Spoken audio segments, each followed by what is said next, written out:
Hello बच्चों, कैसे हैं आप लोग। उम्मीद है आप लोग अच्छे होंगे। हमने क्लास 6-7 पढ़ लिया है, ठीक है। क्लास 6-7 में जो भी बच्चे हमारे वीडियो देखे होंगे वो टॉप और अच्छे नंबर जरूर लाए होंगे, ठीक है।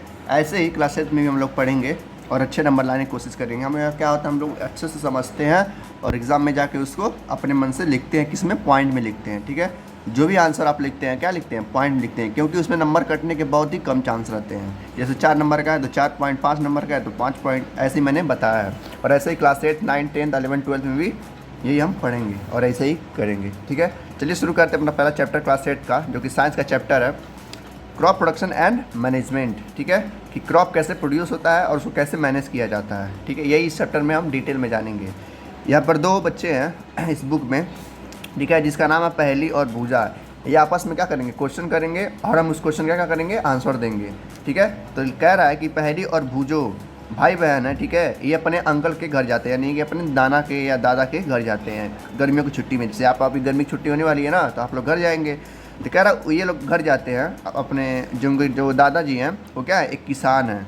जब उनके घर ये लोग जाते हैं तो वहाँ पर देखते हैं कई सारे टूल्स पड़े होते हैं। टूल्स यानी कि खेतों में जो टूल्स वगैरह होते हैं ना, जैसे खुरपी हो गया, ठीक है। खुरपी नहीं होता है गांव में, वो सिकल, सुवेल, प्लग यानी कि जो हर होता है गांव में ट्रैक्टर्स में जुड़ा होता है, खेतों को फर्टाइल करने के लिए उसको जोता जाता है, ठीक है। तो उसी को प्लग कहते हैं। तो ये सारी चीज़ें इन लोगों ने देखा, तीनों ने, पहली और भूजो ने। तो ये सब सोचे कि ये सब है क्या, ठीक है। तो हम इसका आंसर देंगे। कैसे आंसर देंगे, कह रहा है भूजो, I want to know where and how we use tools. कह रहा है भूजो जो है कि ये टूल्स कहाँ यूज़ होते हैं और क्या मतलब इसका यूज़ है, ठीक है। कहाँ यूज़ करते हैं, कैसे यूज़ करते हैं, हमको जानना है। चलिए हम इसको आंसर देते हैं अपनी भाषा में, ठीक है। तो नेक्स्ट पैराग्राफ में कहता है कि हम सारे लोग जानते हैं, यानी कि जो भी क्लास 8 में पहुँचे हैं, पढ़ के ही तो पहुँचे हैं, हमने पढ़ाया भी अच्छे से। कह रहा हम सारे लोग पढ़ें कि सारे जो लिविंग थिंग्स है, पूरे पृथ्वी की बात हो रही है, ठीक है। उनको खाना चाहिए होता है जीने के लिए, जैसे हमको खाना चाहिए ना सुबह शाम, ठीक है, खाना खाते हैं। तो वैसे ही जितने भी तरह के लिविंग थिंग्स होते हैं, लिविंग थिंग्स यानी कि जीवित प्राणी जिनके अंदर जान है, उनको खाना चाहिए होता है। वैसे ही प्लांट्स होते हैं, वो अपना खाना खुद बनाते हैं। कैसे बनाते हैं, फोटोसिंथेसिस से बनाते हैं, ठीक है।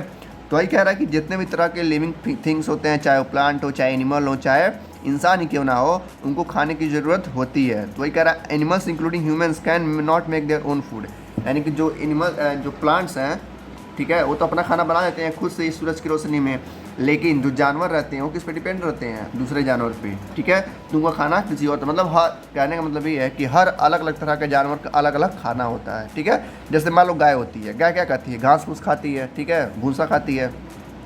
और जो चिड़िया होती है वो भूसा खाएंगी नहीं, वो क्या करती हैं, फूड ग्रेन्स खाती हैं, यानी कि जो चावल वगैरह का दाना वगैरह रहता है, रोटी छोटे छोटे टुकड़े रहते हैं, वो लोग खाते हैं।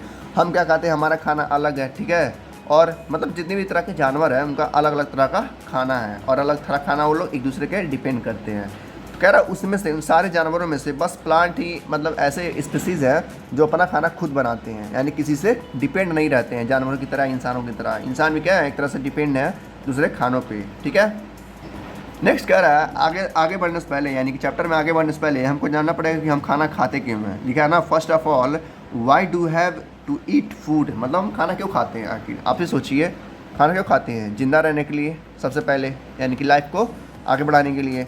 उसके बाद अपने आप को ग्रोथ करवाने के लिए, दूसरा पॉइंट। तीसरा क्या है, हमारी लाइफ जो बैलेंस है, यानी कि जो हमारी लाइफ है उसको बैलेंस करने के लिए, हमारे अंदर जो कमी है जिसकी भी विटामिन्स की, प्रोटीन्स की, ठीक है, कार्बोहाइड्रेट्स की, उसको पूरा करने के लिए, मतलब कई तरह के रीजंस आप लोग बता सकते हैं। तो इसे ही क्वेश्चन आते हैं कि हम लोग खाना क्यों खाते हैं, तो 2-3 नंबर में आएगा, आप लोग बना लिख दीजिएगा।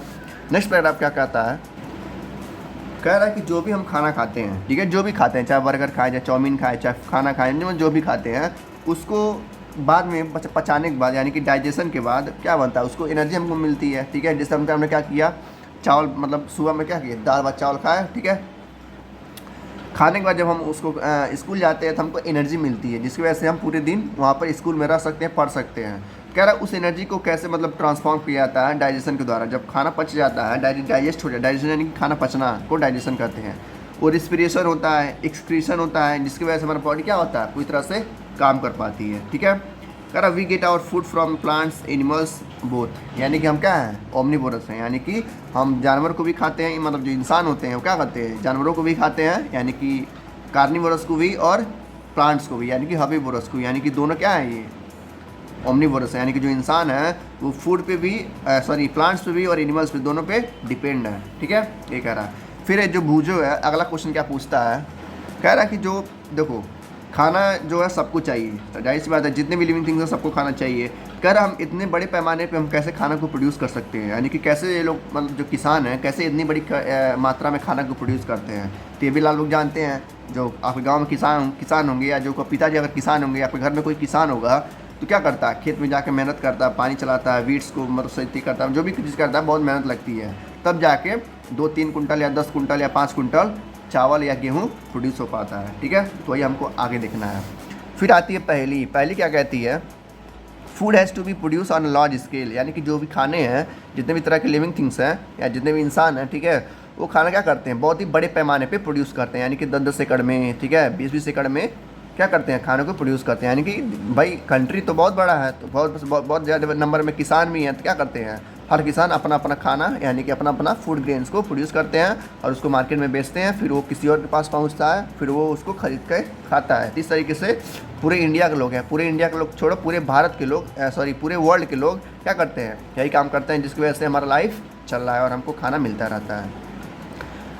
अगला पैराग्राफ कह रहा है छोटा सा, कह रहा है कि इतने बड़े पैमाने पर अगर हमको खेती करना है तो भाई इंसान भी जाते हैं, अब 1 साल खेती करेंगे 5 साल बैठ के खा नहीं सकते हैं, ठीक है, 1 साल खेती करेंगे तो 1 ही साल खाएंगे। तो वही कह रहा है कि अगर हमको डेली मतलब ऐसे ही क्या करना है, जिंदा रहना, अच्छे से खाना पीना रहता है, तो हमको डेली क्या करना पड़ेगा, हर साल खेती करनी पड़ेगी। तो वही कह रहा है to provide food for a large population, यानी कि बड़े पैमाने पर अगर खाना प्रोड्यूस करना है, ठीक है, तो क्या करना पड़ेगा, हमको रेगुलर प्रोडक्शन करना पड़ेगा, यानी कि लगातार हमको खेती करती रहनी पड़ेगी, छोड़ना ही पड़ेगा। अगर छोड़ेंगे खेती तो लोग भूखे मर जाएंगे।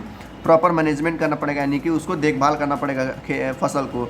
डिस्ट्रीब्यूशन इज़ नेसेसरी, यानी कि फसल के होने के बाद यानी पकने के बाद उसको मार्केट में बेचना भी पड़ेगा, जिसकी वजह से वो खाना दूसरे लोगों के पास भी पहुंच सके, ठीक है। अब आता है हमारा पहला टॉपिक इस चैप्टर का, आता है एग्रीकल्चर प्रैक्टिस। एग्रीकल्चर प्रैक्टिस क्या है, देखो यहाँ पे एक छोटा सा क्या बोलते हैं एक नोट दिया है, ठीक है। नोट क्या है, इन्फॉर्मेशन है जो आपको जानना चाहिए, सर बच्चों को जानना चाहिए।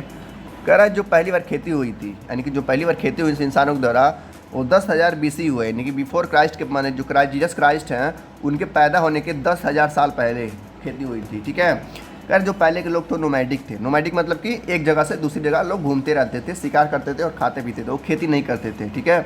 बाद में धीरे धीरे क्या हुआ, वो लोग मैडिक बनते गए, यानी कि एक गांव बसाते गए, ठीक है, मोहल्ला बसाते गए, शहर बसाते गए। हमने पढ़ा है ना क्लास 6-7 में कि जैसे इंडो सिविलाइजेशन था, यानी कि जो हड़प्पा सिविलाइजेशन था या मोहनजोदारो था, वो कौन थे, पहले ऐसे लोग थे जिन्होंने भारत में घर बसाया था, यानी कि गांव बसाया था, ठीक है। तो ये कह रहा कि 10,000 पहले लोग क्या करते थे, 10,000 साल पहले लोग नोमैडिक थे। नोमैडिक यानी कि एक जगह से दूसरी जगह लोग घूमते रहते थे, लिखा ना, from place to place in search of food and shelter, यानी कि खाने और रहने की तलाश में लोग इधर उधर घूमते रहते थे। क्या खाते थे वो लोग उस समय में, रॉ फ्रूट्स यानी कि जो पेड़ों में जो उसमें फ्रूट्स होते थे, सब्जियां होती थी, वो लोग कच्चा उसको चबा जाते थे, ठीक है। और हंटिंग करते थे, यानी कि मतलब खाने के लिए वो लोग क्या करते थे, जानवरों का शिकार करते थे और उसे कच्चा ही खाते थे। मतलब उनको तो पता नहीं था कि आग क्या होता है, खेती क्या होती है, चावल क्या होता है, ठीक है, गेहूँ क्या होता है, वो तो 10,000 बाद पता चला ना, यानी कि 10,000 साल बाद पता चला। पहले के लोग ये सब नहीं करते थे, क्या करते थे, बस रॉ फूड्स खाते थे, ठीक है, वेजिटेबल्स खाते थे, हंटिंग करते थे एनिमल्स का, जिसकी वजह से वो खाना अपने क्या करते थे, प्रोड्यूस कर पाते थे।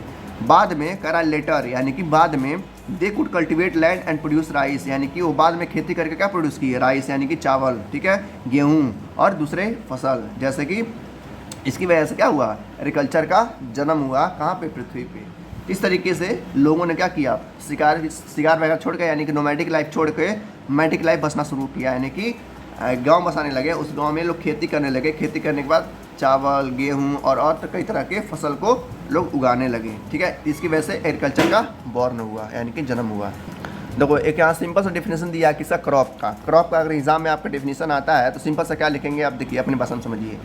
कह रहा है एक तरह के क्रॉप जब काफ़ी बड़े पैमाने पर एक जगह पर बोए जाते हों, समझ में आया नहीं, देखिए बड़े पैमाने पे क्रॉप, जैसे मान लेते हैं कोई गेहूं है, एक तरह का ये फसल हो गया, मतलब एक ही तरह का फसल हो, चाहे गेहूं हो चाहे चावल हो, ठीक है, चाहे मक्का हो चाहे बाजरा हो चाहे कुछ भी हो, ठीक है, एक तरह का फसल एक जगह पे बड़े पैमाने पर बोया जाए। जैसे हम लोग क्या करते हैं, अभी हमने देखा कि गेहूँ मतलब कट रहा था, ठीक है, मतलब सब जगह पे क्या होता, गेहूँ लगा हुआ था, तो क्या फसल है, यानी कि बड़े पैमाने पे बस गेहूँ ही बोया गया, यानी कि बस वीट को बोया गया है, ठीक है, उसको कहेंगे हम क्रॉप। इसका सिंपल डेफिनेशन क्या होगा, अंग्रेजी भी देख लीजिए, कह रहा है when plants of same kind, यानी कि एक ही तरह का प्लांट, चाहे वीट हो चाहे राइस हो, are cultivated at one place, यानी एक ही जगह पे एक ही तरह का बड़े पैमाने पे प्लांट बोए जाए, यानी कि 10 कुंटल 20 कुंटल 40 कुंटल, ठीक है, और लार्ज स्केल यानी कि बड़े पैमाने पे, तो उसको हम क्या बोलेंगे, उसको बोलेंगे हम क्रॉप। जैसे कि एग्जांपल में क्या हो गया, वीट यानी कि गेहूं का खेती, चाहे चाहे राइस का खेती यानी कि चावल का खेती, ठीक है।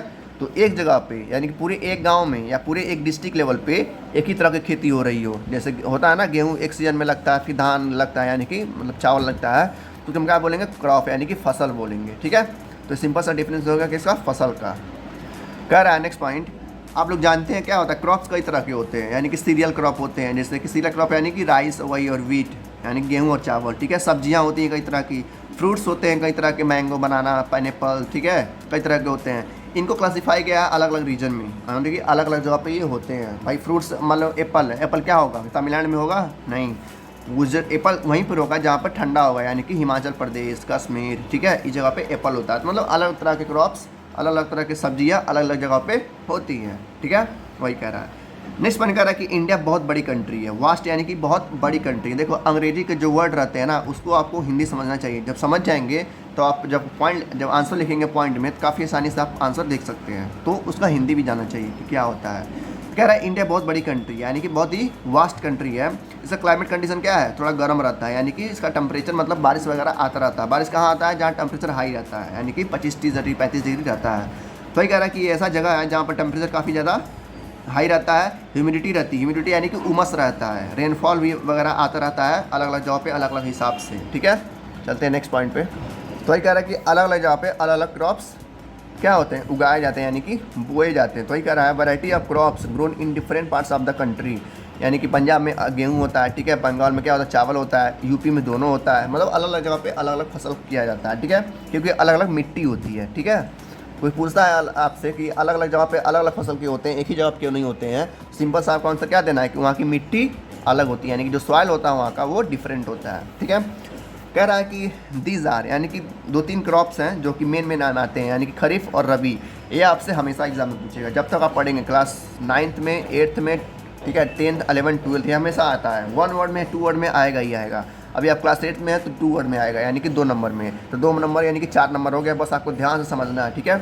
चलिए, तो खरीफ क्रॉप क्या आता है, डिफिनीशन सिंपल सा याद रखिएगा। कह रहा है कि ऐसे क्रॉप्स यानी कि फसल, ऐसे फसल जो बारिश के मौसम में हो रहे हो। बारिश का मौसम कब रहता है भारत में, जून से लेकर सितंबर तक, यानी कि जून से बारिश शुरू हो जाता है, जून जुलाई अगस्त सितंबर, ये 4 महीने बारिश होते रहते हैं। कह रहा है यही जो मौसम है ना, यही किसका मौसम है, खरीफ क्रॉप का। किसका, खरीफ क्रॉप का, किसका, रेनी सीजन का। तो ये कह रहा है खरीफ क्रॉप जो होते हैं, जो यानी कि जो खरीफ फसल होते हैं वो कब होते हैं, जब रेनी सीजन होता है। रेनी सीजन कब होता है, जून से लेकर सितंबर तक। देखिए वही लिखा है, the crops which are sown in the rainy season are called kharif crop, यानी ऐसे फसल जो बोए जाते हैं, सोन यानी कि बोए जाना, सोने दिखा नहीं, सोन यानी कि बोया जाना रेनी सीजन में, उसको कहते हैं हम खरीफ क्रॉप, जैसे कि पैडी, मेज, सोयाबीन, ग्राउंड नट, ठीक है, कॉटन एंड खरीफ क्रॉप, ठीक है, सब क्या है, खरीफ क्रॉप हैं।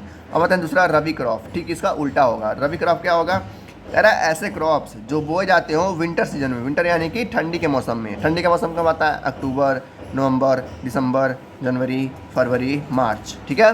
ये 6 महीना जो है, 5-6 महीना इसका है रबी क्रॉप का। रबी यानी कि रबी मान लेते हैं एक इस तरह याद करें, एक ट्रिक से।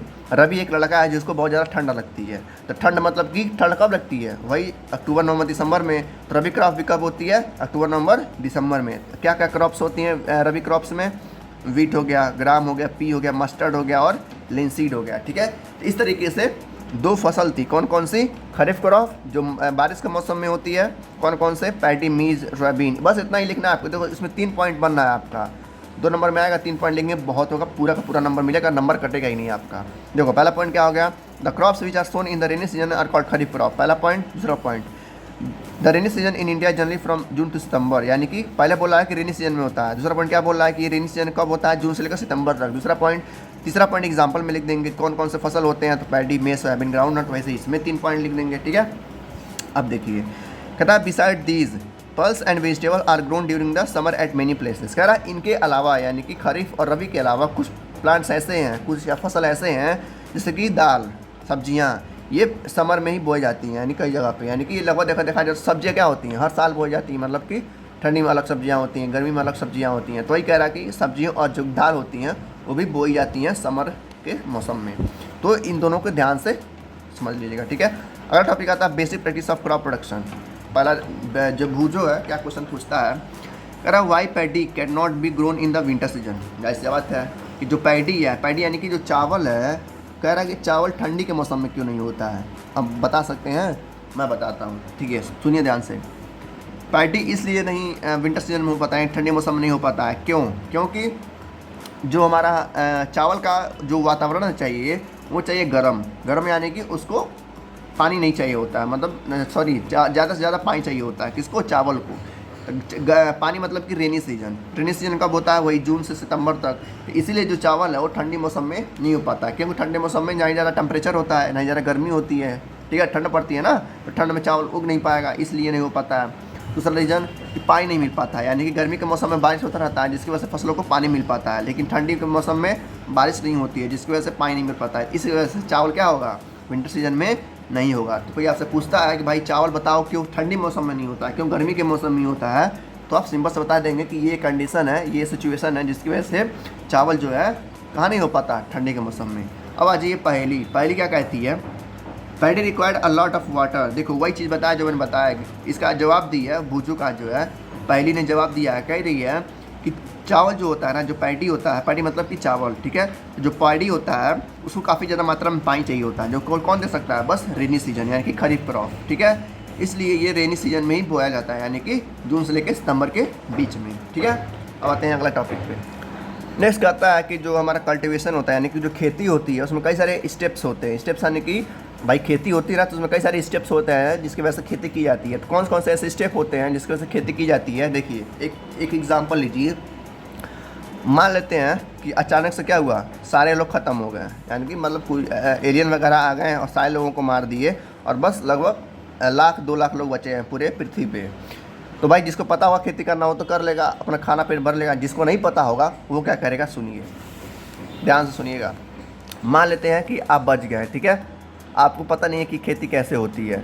ये प्रोसीजर है, यानी कुछ मेथड है जिसकी वजह से आप जान सकते हैं कि खेती में क्या क्या प्रोसेस होते हैं। तो वही कह रहा है कि 6 प्रोसेस होते हैं। 6 प्रोसेस कौन से? सबसे पहला प्रोसेस आता है हमारा प्रिपरेशन ऑफ सॉइल, यानी कि जिस जगह पे आप खेती करना चाहते हैं वहाँ की मिट्टी क्या होना चाहिए, आप उसको प्रिपेयर करिए, यानी कि उसको जोतिया करिए, उसको मिट्टी को उबड़ का मतलब कि उसको जोतिए यानी कि नहीं होता है हर वगैरह से लोग जोतते हैं, तो उसको प्रिपरेशन का बोलते हैं। क्या बोलते हैं? प्रिपरेशन, यानी कि मिट्टी को आप प्रिपरेशन करिए। फिर जो सीड होता है उसको सोइंग करिए, यानी कि उसको ज़मीन में बोइए, किसको? सीड को। दूसरा हो गया। तीसरा क्या करना है? एडिंग मैन्योर एंड फर्टिलाइजर, यानी कि उसमें खाद डालिए, फर्टिलाइजर डालिए, ठीक है, जिसकी वजह से फसल आपका जल्दी से ग्रो करेगा। चौथा, उसमें इरिगेशन करिए, इरिगेशन यानी कि पानी डालिए उसमें खेतों में, बिना पानी के तो फसल उग ही नहीं पाएगा, ठीक है। पाँचवा, प्रोटेक्टिंग फ्रॉम वीड्स, यानी कि जो घास फूस होते हैं जिसमें कीड़े लग जाते हैं उनको उनसे बचाइए, यानी कि जो फसल होते हैं उन कीड़ों से या उन घास फूस से उनको बचाइए, ठीक है। फिर छठवां क्या करें? उनको हार्वेस्ट करिए, उनको हार्वेस्ट यानी कि उनकी कटाई करिए, जो फसल होते हैं उनकी कटाई करिए। छठवां, उसको स्टोरेज में रखिए, तब जाके आप क्या करेंगे? खाना खा पाएंगे, खाना बना पाएंगे। तो ठीक है ना, 6 प्रोसेस हैं। अगर एलियन आ जाते हैं, ठीक है, मान लेते हैं एग्जांपल, आपको याद करवाने का तरीका है ये, एलियन आ जाते हैं और काफ़ी लोग उसमें से गायब हो जाते हैं, जिसमें से कुछ आप बचते हैं, तो आपको नहीं पता खेती कैसे करनी है, तो ये 6 प्रोसेस को याद कर लीजिएगा। याद क्या करना, बस समझना है। पहले पहले मिट्टी को प्रिपेयर करेंगे, फिर उसमें सोइंग करेंगे, फिर एडिशन क्या करेंगे, उसमें खाद वगैरह डालेंगे, ठीक है, फिर इरिगेशन करेंगे, उसके बाद घास फूस से उसको बचाएंगे, फिर उसको हार्वेस्ट करेंगे और स्टोरेज में ला के उसको रखेंगे। अब इसी को हमको डिटेल में देखना है, डिटेल यानी कि पॉइंट वाइज, टॉपिक वाइज। सबसे पहला आता है प्रिपरेशन ऑफ सॉइल, कि कैसे हम मिट्टी का प्रिपरेशन करेंगे। तो देखते हैं, तो अगर होता है ऐसा, मतलब होगा तो नहीं कभी एलियन वगैरह आएंगे, लेकिन फिर भी अगर होता है तो आप लोग देखिए कि मिट्टी को कैसे प्रिपेयर करते हैं, ठीक है, ध्यान से देखिएगा।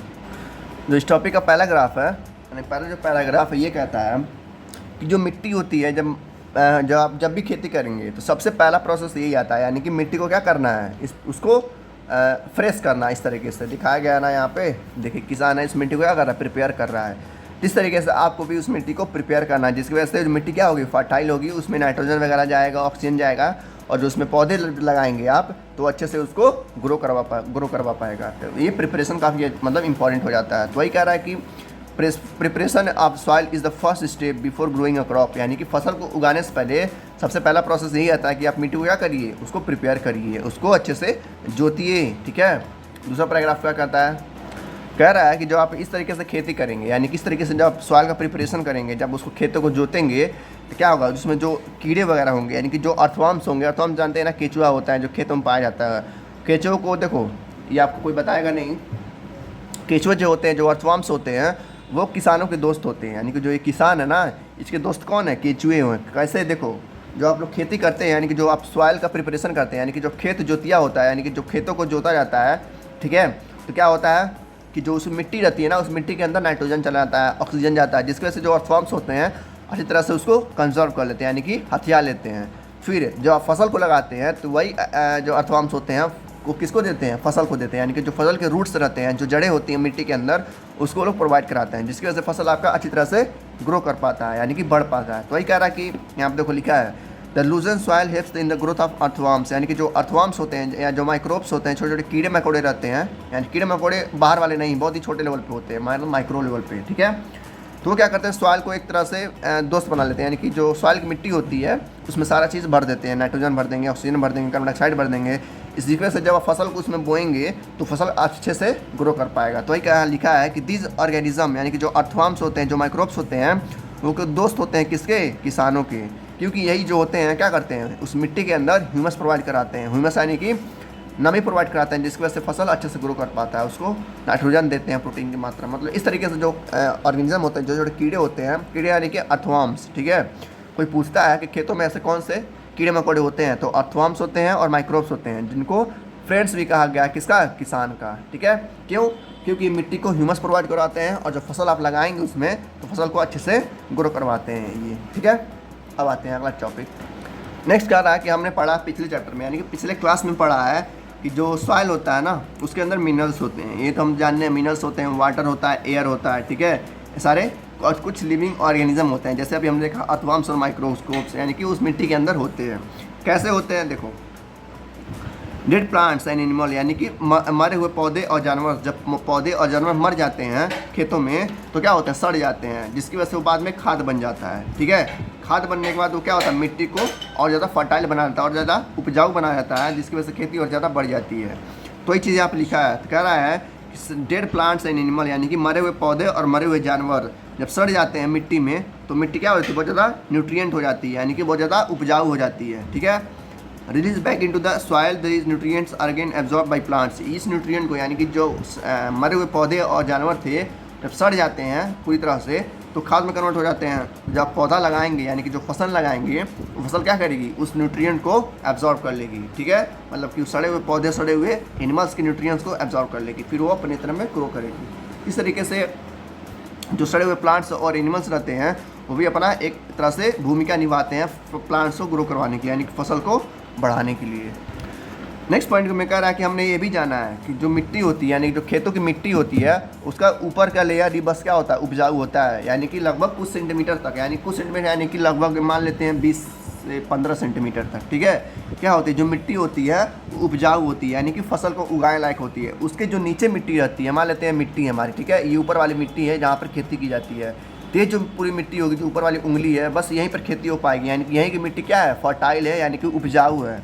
बाकी ये जो मिट्टी होगी ये उतनी उपजाऊ नहीं होगी, यानी कि वो उतनी फर्टाइल नहीं होगी, ठीक है। तो यहाँ पर कह रहा है कि जो ऊपर वाली मिट्टी होती है, only a few centimetre of the top layer of soil support plant growth, यानी कि जो ऊपर वाली मिट्टी होती है बस वही प्लांट को क्या करवाती है, ग्रो करवाती है। बस उसके नीचे वाला प्लांट ग्रो नहीं करवा पाता। क्यों, क्योंकि उसके अंदर न्यूट्रिएंट नहीं होते हैं, माइक्रोस्कोप्स नहीं होते हैं, ना ही अर्थवर्म्स वगैरह होते हैं, ठीक है। इस तरीके से आप लोग पहुँच गए हैं। चलते हैं नेक्स्ट टॉपिक पे। नेक्स्ट कह रहा है जब आप मिट्टी का क्या होता है, प्रिपरेशन होता है। प्रिपरेशन यानी कि जब खेतों की जुताई होती है तो उसमें एक प्रोसेस आता है जिसको हम कहते हैं लूजनिंग और टर्निंग। लूजनिंग यानी कि उस मिट्टी को, जैसे बड़े बड़े जो ढेले होते हैं, जब जुतिया होता है तो ढेला क्या छोटा हो जाता है, ठीक है, तो उसमें बोलते हैं हम लूजनिंग, यानी कि वो लूज़ कर रहा है, यानी कि वो छोड़ रहा है, यानी कि छोटा छोटा वो टुकड़ों में बट रहा है। टर्निंग यानी कि मिट्टी इस तरह से रहती है, जब जोतिया होती है तो मिट्टी ऐसे हो जाती है, ठीक है। तो वही कह रहा है लूजनिंग यानी कि छोटे छोटे टुकड़ों में बटना, और टर्निंग यानी कि उसको पलटना, यानी कि टर्न करना। इसको हम क्या बोलते हैं, उस प्रोसेस को, यानी कि process of loosening and turning of the soil. जब मिट्टी क्या होती है, जगह से दूसरी जगह पर पलटती है या छोटी होती है, उसको हम बोलते हैं टीलिंग एंड प्लगिंग। तो ये एक नंबर में आ सकता है कि व्हाट इज़ टीलिंग और प्लगिंग। प्लगिंग क्या होता है, जब इस तरीके से जब किसान होते हैं ना, इस तरीके से जाते हैं तो जो हर है, मतलब कि जो क्या कहते हैं बीम कहते हैं ना, और प्लग शाफ्ट कहते हैं, तो जो प्लग है जब मिट्टी में धंसता है, तो जब मिट्टी में इस तरीके से आगे बढ़ता है तो मिट्टी क्या होती है, टर्न हो जाती है, यानी कि इस तरीके से रहेगी। जब इसमें ये आएगा यानी कि साफ्ट आएगा यानी प्लग आएगा तो मिट्टी को पलट देता है ऐसे और छोटे छोटे टुकड़ों में बांट देता है। तो उसे क्या कहते हैं, हम प्लगिंग बोलते हैं या टिलिंग बोलते हैं।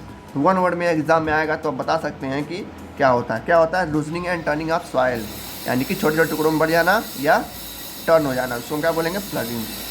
फिर ये जो टिलिंग और प्लगिंग होती है ये टूल होता है, यानी कि एक तरह का डिवाइस होता है इस तरीके से, टूल है ना, इसको हम क्या बोलते हैं, प्लग बोलते हैं। प्लग यानी कि एक तरह का हर, यानी कि जुतिया करने वाला, उसको क्या बोलते हैं, प्लग बोलते हैं। तो याद रखिएगा प्लग साफ्ट होता है, यही होता है जो ज़मीन के अंदर जाता है, लोहे का होता है, ठीक है।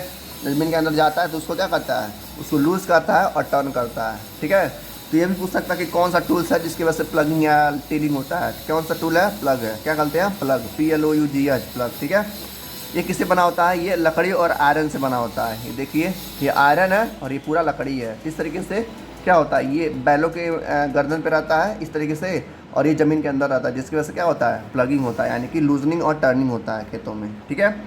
कह रहा if the soil very dry, यानी कि जो मिट्टी काफ़ी ज़्यादा सूखी रहती है तो उसमें काफ़ी ज़्यादा मतलब ताकत लगता है इन बैलों के द्वारा। मान लो जो मिट्टी है ना काफ़ी ज़्यादा सूखी है, इसमें काफ़ी ज़्यादा ताकत लगता है उसको मिट्टी क्या करने के लिए, प्लगिंग करने के लिए, ठीक है। अगर मिट्टी नमी है यानी कि मिट्टी के अंदर पानी है तो काफ़ी आसानी से हो जाता है, ठीक है।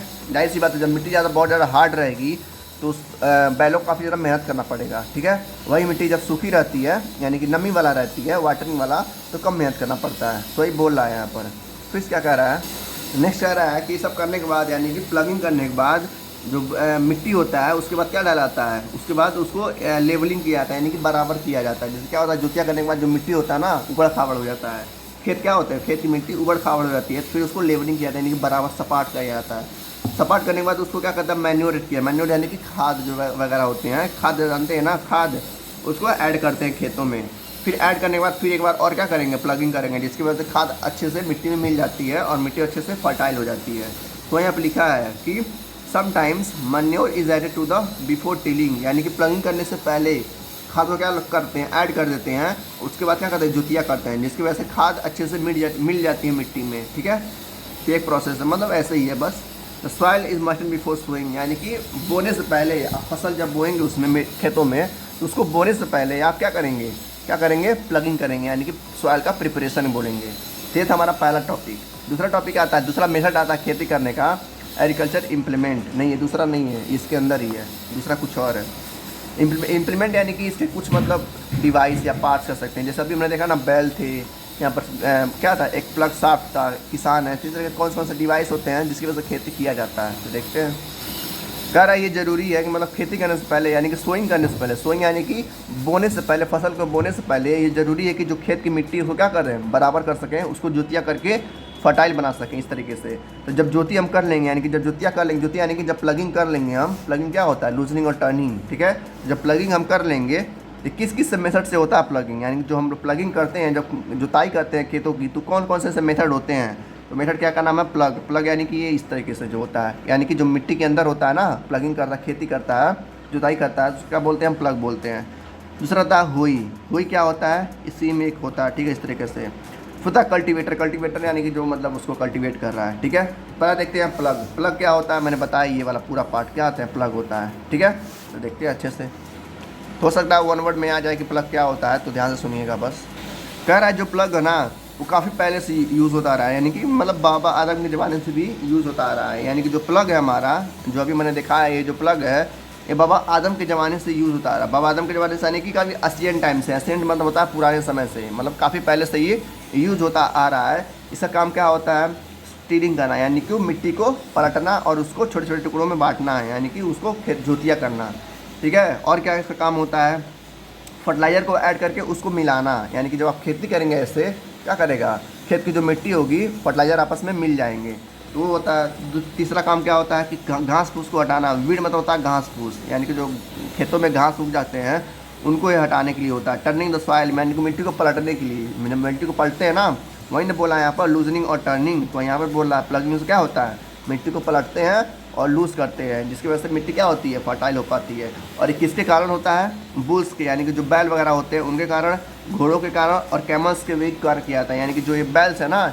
इनके जगह पे और क्या क्या हो सकते हैं, कैमल्स भी हो सकते हैं, घोड़े भी हो सकते हैं, तो ये 2-3 जानवर हैं जिसकी वजह से क्या प्लगिंग की जाती है, यानी कि खेती की जाती है, ठीक है।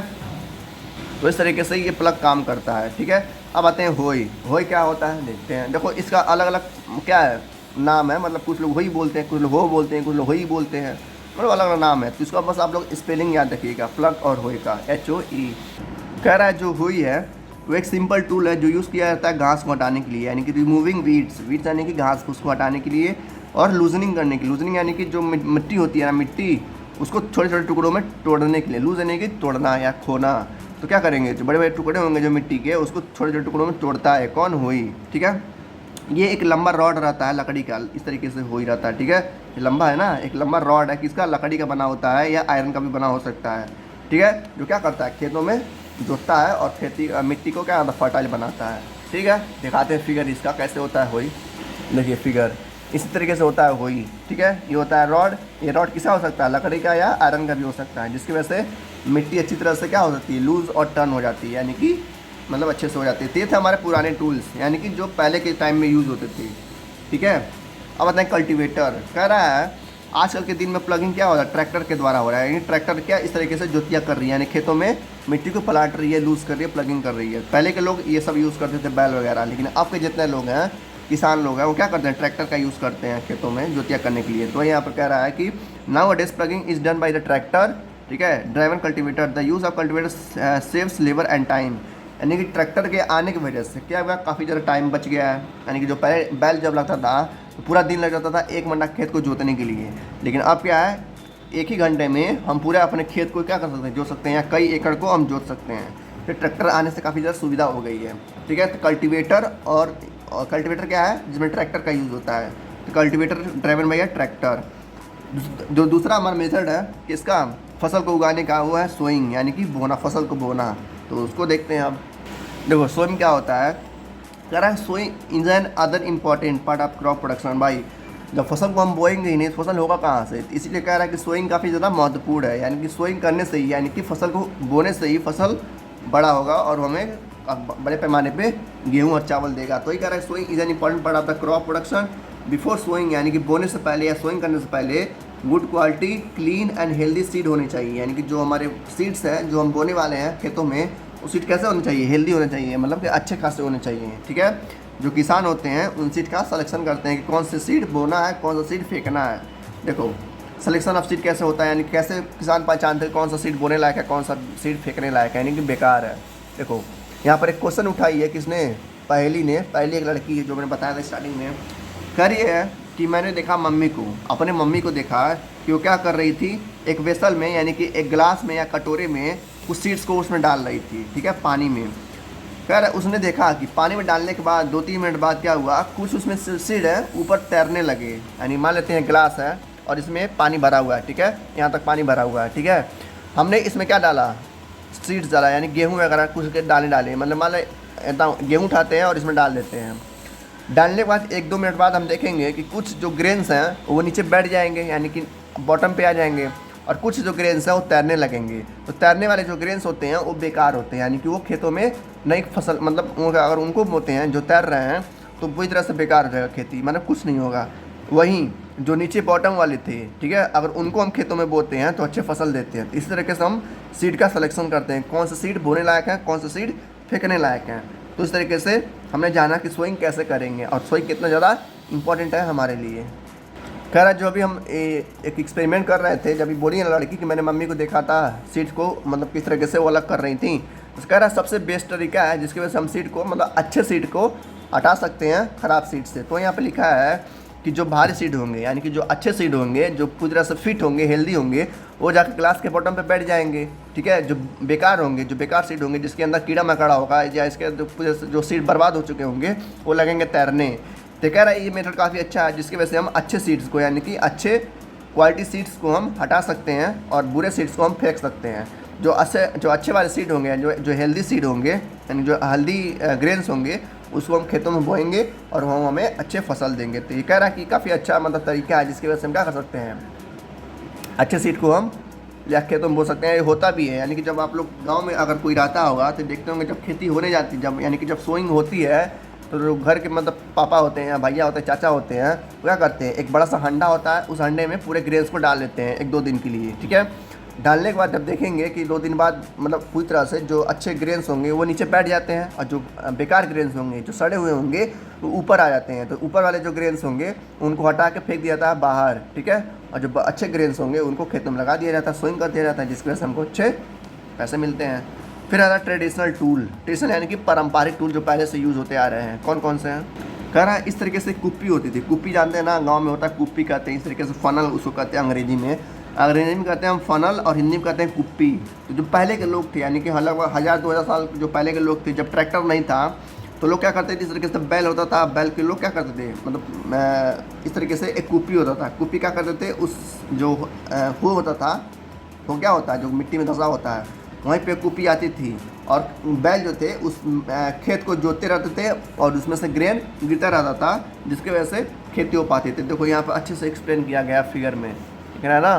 2 बैल हैं, इस साफ्ट को यानी कि इस प्लग को खींच रहे हैं, ठीक है। और यहाँ से एक फनल है, उसमें से जो बंदा है ये, यानी कि जो इंसान है, उसमें से क्या डाला है, ग्रेन डाला है, यानी कि अच्छे हेल्दी सीड्स को उसमें डाल रहा है। और वो क्या है, एक एक करके मिट्टी में गिर रही हैं, और मिट्टी क्या कर रहा है, उसको मिक्स कर रहा है, जिसकी वजह से बाद में जब उसको इरिगेशन करेंगे, खाद वगैरह डालेंगे, तो अच्छे से वो ग्रो कर पाएगा। तो ये था हमारा पुराना तरीका। अब आते हैं नए तरीके पे, जब हमारे ट्रैक्टर आने के बाद कैसा तरीका हो गया ये, जो अच्छा तरीका है, यानी कि जो अब इसमें चल रहा है खेतों में, गांव में, वो इस तरीके से है, ठीक है। इस तरीके से क्या होता है, इसको कहते हैं हम हर, क्या बोलते हैं, हर, या कहते हैं सीड ड्रिल। अंग्रेजी में क्या बोलते हैं, सीड ड्रिल बोलते हैं, और हिंदी में इसको हर बोलते हैं। क्या होता है, खेतों में जाता है, इस तरह की मिट्टी को एक ही बार में क्या करता है, समेट देता है, यानी कि लूजनिंग भी कर देता है, और टर्निंग भी करता है, यानी कि प्लगिंग कर देता है अच्छे से। ये होता है सीड ड्रिल। तो वही कह रहा, आजकल के जो दिन है, यानी कि जो आजकल की खेती हो रही है, वो उसी सीड ड्रिल से हो रही है। यानी कि क्या करते हैं, ये अच्छे से क्या करता है, मिट्टी को तोड़ पाता है, और उसके अंदर नमी फैला पाता है। इसी वजह से जब सीड्स को, यानी कि हेल्दी सीड्स को जब इसमें बोए जाते हैं, काफ़ी अच्छे तरीके से होते हैं। और इसमें एक और फ़ायदा है, देखो जो पहले के लोग थे, वो बैल से जब जोतते थे, तो उसमें जो सीड रहता था, कभी कभार ऊपर ही मतलब जो सीड थे मिक्स नहीं होते थे, ऊपर ही मतलब रहते थे, जिसकी वजह से जब चिड़िया वगैरह आती थी, यानी कि जो बर्ड्स वगैरह आती थी, उस दाने को खा लेती थी। जब भाई फसल को खा लेंगी, जब दाने को ही खा लेंगी, तो फसल कहाँ से होगा। तो पहले की ये कमी थी। लेकिन ट्रैक्टर आने के बाद, यानी कि ट्रैक्टर और सीड ड्रिल आने के बाद, ये ऐसा नहीं होता है। ये अच्छे से क्या करता है, उसको मिक्स कर देता है, जिसकी वजह से जो सीड्स रहते हैं वो क्या होते हैं, ऊपर नहीं आते हैं, और चिड़िया उसको खा नहीं पाती है। तो वो भी सीड क्या होते हैं, अच्छी तरह से फसल ग्रो करवा पाते हैं। तो ये लिखा है यहाँ पर कि जो मेथड है, जो सीड ड्रिल मेथड है, काफ़ी बेहतर है पुराने मेथड से। और इसमें सीड अच्छी तरह से मिक्स हो जाते हैं सॉइल के अंदर, और उसको क्या करते हैं, बचाते हैं बर्ड्स वगैरह से, ठीक है, जिसकी वजह से सीड बचा रहता है। फिर आता है हमारा कौन, भूजो। क्या पूछता है ये, कह रहा कि मेरे स्कूल के पास एक नर्सरी है। माने कि ये स्कूल जा रहा था, इसने देखा एक नर्सरी। नर्सरी क्या होता है, एक छोटा सा पौधा ग्रह रहता है, मतलब एक जगह रहता है जहाँ पर प्लांट्स वगैरह उगाए जाते हैं। तो ये कह रहा है कि I found that little plants were kept in small bags. उसने देखा कि जो पौधे थे छोटे छोटे, वो छोटे छोटे गमलों में रखे हुए थे। वो क्यों रखे हुए थे पूछ रहा है। अब क्यों रखा हुआ था, ये पहली उसको आंसर देती है। क्या कहती है, ये कहती है कि जो पैडी होते हैं, यानी कि जो चावल होता है, उसको पहले नर्सरी में बोया जाता है। यानी कि उसको एक खेत में, मान लेते हैं, मान लो हमारे इतना खेत है, ठीक है, इतना 2-3 खेत है, यहाँ पर हमको क्या बोना है, चावल बोना है। तो किसी एक खेत यहाँ पर है, ठीक है, इस खेत में हम क्या करेंगे, नर्सरी करेंगे। नर्सरी यानी कि जो हमारे सीड्स होंगे, जो पैडी के चावल होंगे, यानी जो चावल होगा, उस एक खेत में हम बो देंगे। और उस पहले बोने से पहले क्या करेंगे कि मिट्टी को अच्छे से प्रिपेयर करेंगे, यानी कि प्लगिंग करेंगे। फिर उसमें इस सीड्स को डालेंगे। डालने के बाद जब बड़े बड़े हो जाएंगे, यानी कि स्पेन के इतने बड़े बड़े हो जाएंगे, तो उस यहाँ से निकाल के, यानी इस खेत से निकाल के हम यहाँ इस खेतों में हम क्या करेंगे, बो देंगे, ठीक है। तो ये कह रहा है इसका आंसर, इसका इस बच्चे का, यानी कि इस भूजो का। भूजो क्या पूछा था, कह रहा है कि मैंने स्कूल गया और देखा कि नर्सरी थी जहाँ पे गमले में या किसी एक बैग में वो लोग फसल को रखे थे। तो पहली कहती है कि ये इसलिए किया जाता है क्योंकि चावल इस तरीके से बोया जाता है। यानी कि जो चावल होते हैं, इनका बोने का तरीका यही है कि पहले एक खेत में सारा चावल बो लें, फिर जब बड़े बड़े हो जाएंगे, यानी कि स्पेन के इतने बड़े बड़े हो जाएंगे, फिर इनको उखाड़ के, यानी कि इनको हटा के किसी और खेत में डाल सकते हैं, जिसकी वजह से खेती बड़े पैमाने पर होती है, ठीक है। इस तरीके से चावल की खेती होती है, ठीक है। अगला देखते हैं। नेक्स्ट पॉइंट कहता है कि जब भी आप खेती करें, ठीक है, अगर आप खेती कर रहे हैं खेती करने से पहले आप लोगों को एक चीज़ ध्यान देना पड़ेगा, क्या कि जो प्लांट्स होंगे या फिर जो भी सीड्स होंगे वो एक फिक्स दूरी पे हो, यानी कि अगर एक प्लांट से यहाँ पर है तो एक प्लांट से यहाँ पर, तो एक प्लांट से यहाँ पर है, तीसरा यहाँ पर होना चाहिए, और तीनों प्लांट्स एक जगह पे नहीं होने चाहिए। अगर एक जगह पे होंगे तो क्या होगा, ओवर क्राउडिंग हो जाएगा, जिसकी वजह से फसल बर्बाद हो सकते हैं, चांस होगा बर्बाद होने का। तो वही कह रहा है कि seed is necessary to avoid overcrowding of plant, यानी कि उनको एक फिक्स डिस्टेंस पर रहना चाहिए इस तरीके से, ठीक है। अगर डिस्टेंस पर रहेंगे और कुछ दूरी पर रहेंगे, मान लो 4 अंक, एक दाना यहाँ पर, एक दाना यहाँ पर है, फिर एक दाना यहाँ पर है, इस तरीके से अगर सीडिंग हुआ रहेगा तो अच्छे से फसल ग्रो कर पाएगा और काफ़ी ज़्यादा मात्रा में फसल हो पाएगा, ठीक है। तो वही कह रहा है, और उसको अच्छी तरह से सनलाइट भी मिल पाएगा, वाटर भी मिल पाएगा, ठीक है, मिट्टी से। तो ये सब मतलब हटाने के लिए, यानी कि इसको सब रिमूव करना पड़ेगा, किसको, ओवर क्राउडिंग को, यानी कि फसल को आपको इस तरह से बोना है, यानी कि जो सीड्स हैं आपको इस तरीके से बोना है कि उसमें एक अच्छा डिस्टेंस हो। तो जो गांव के किसान हैं उसी तरह से बोते हैं और अच्छे फसल काट पाते हैं और उनको मार्केट में बेच पाते हैं। दूसरा मेथड आता है एडिंग मैन्योर एंड फर्टिलाइजर, यानी कि ये ऐसा अगला तरीका है जिसकी वजह से मिट्टी जो फसल होता है और अच्छे से ग्रो कर पाती है। मैन्योर यानी कि खाद वगैरह, फर्टिलाइजर वगैरह। देखते हैं, देखो मैन्योर और फर्टिलाइजर क्या होता है। कह रहा है कि जो भी सब्सटेंस हम डालते हैं मिट्टियों में, क्या करने के लिए, एज अ न्यूट्रिएंट के तौर पे, ताकि हमारा प्लांट अच्छे से ग्रो कर पाए, उसी को हम बोलते हैं मैन्योर और फर्टिलाइजर। सिंपल सा बात है। देखो जैसे हम लोग क्या करते हैं, हम लोग जब बीमार होते हैं तो दवा वगैरह खाते हैं, बॉर्नवीटा पीते हैं, दूध पीते हैं, ठीक है, फ्रूट्स वगैरह खाते हैं। वैसे ही ठीक फसल को भी अगर अच्छे से ग्रो करवाना है और उसको बचाना है बीमारियों से, तो क्या करना पड़ेगा, हमको मैन्योर और फर्टिलाइजर को ऐड करना पड़ेगा, जिसकी वजह से उसको न्यूट्रिएंट मिलेगा, न्यूट्रिएंट यानी कि उसको प्रोटीन मिलेगा प्लांट्स को और ग्रो कर पाएगा। तो यही यहाँ पर कह रहा है कि the substance which are added to the soil, यानी कि मिट्टी में हम ऐड करते हैं और वो मिट्टी क्या करता है, प्लांट्स को न्यूट्रिएंट प्रोवाइड कराता है, उसी को हम क्या कहते हैं, मैन्योर और फर्टिलाइजर बोलते हैं। तो एग्जाम में अगर पूछता है मैन्योर और फर्टिलाइजर क्या होते हैं, तो आप देखेंगे ये ऐसे सब्सटेंस होते हैं, ऐसे चीज़ होती हैं जो हम मिट्टी में ऐड करते हैं और मिट्टी क्या करती है, वो प्लांट्स को न्यूट्रिएंट प्रोवाइड कराती है, जिसकी वजह से प्लांट्स हमारा ग्रो कर पाता है अच्छी तरह से, उसको मैन्योर और फर्टिलाइजर बोलते हैं। फिर आता है हमारा भूजो। भूजो बहुत क्वेश्चन करता है, ठीक है, बहुत शरारती बच्चा है। फिर क्वेश्चन पूछ रहा है, कह रहा है कि मैंने देखा कि एक जगह पे जो फसल दी काफ़ी अच्छी थी, वही लिखा है ना, I saw healthy crop growing in farm, यानी कि उसने देखा एक खेत में फसल काफ़ी अच्छी थी और दूसरे खेत में फसल काफ़ी ज़्यादा कमज़ोर थी, मतलब कि अच्छी नहीं थी। ऐसा क्यों हो रहा है, बताइए क्यों हो रहा है। चलिए इसको आंसर देते हैं क्यों हो रहा है ऐसा। इसका आंसर ये होगा कि जो कमज़ोर वाले प्लांट्स थे, यानी कि जो ऐसा जो खेत था जिसमें प्लांट्स क्या थे, कमज़ोर थे, तो इसलिए कारण होंगे क्योंकि वहाँ की जो मिट्टी होगी कम फर्टाइल होगी, यानी कि मिट्टी वहाँ की उपजाऊ नहीं रही होगी, इस वजह से वहाँ फसल क्या हो रही है, बर्बाद हो रहे हों। या दूसरा रीज़न क्या है, वहाँ का अच्छे तरह से प्लगिंग नहीं हुआ हो, मतलब इस तरीके से जोतिया नहीं हुआ होगा, जिसकी वजह से मिट्टी में अच्छी तरह से फर्टाइल नहीं आ पाई होगी, दूसरा रीज़न। तीसरा रीज़न क्या है, उसमें से अच्छे तरीके से मैन्योर और फर्टाइजर को ऐड नहीं किया गया होगा, जिसकी वजह से मिट्टी क्या हो गई होगी, अनुपजाऊ हो गई होगी, यानी फर्टाइल नहीं होगी।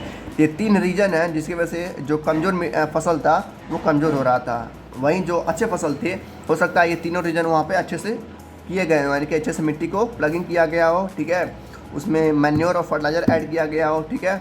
इस तरीके से वो अच्छे फसल को देखा और बुरे फसल को देखा। तो हमने आंसर उसको दे दिया, क्या दिया कि जो बुरे फसल है, यानी कि जो कमज़ोर फसल है, ठीक है, जो बर्बाद हो रहे हैं, हो सकता हो कि मिट्टी फर्टाइल ना हो, या उसमें मैन्योर फर्टिलाइजर ना किया गया हो, या उससे कई बार खेती की गई हो, जिसकी वजह से मिट्टी क्या हो, कमज़ोर हो गई हो।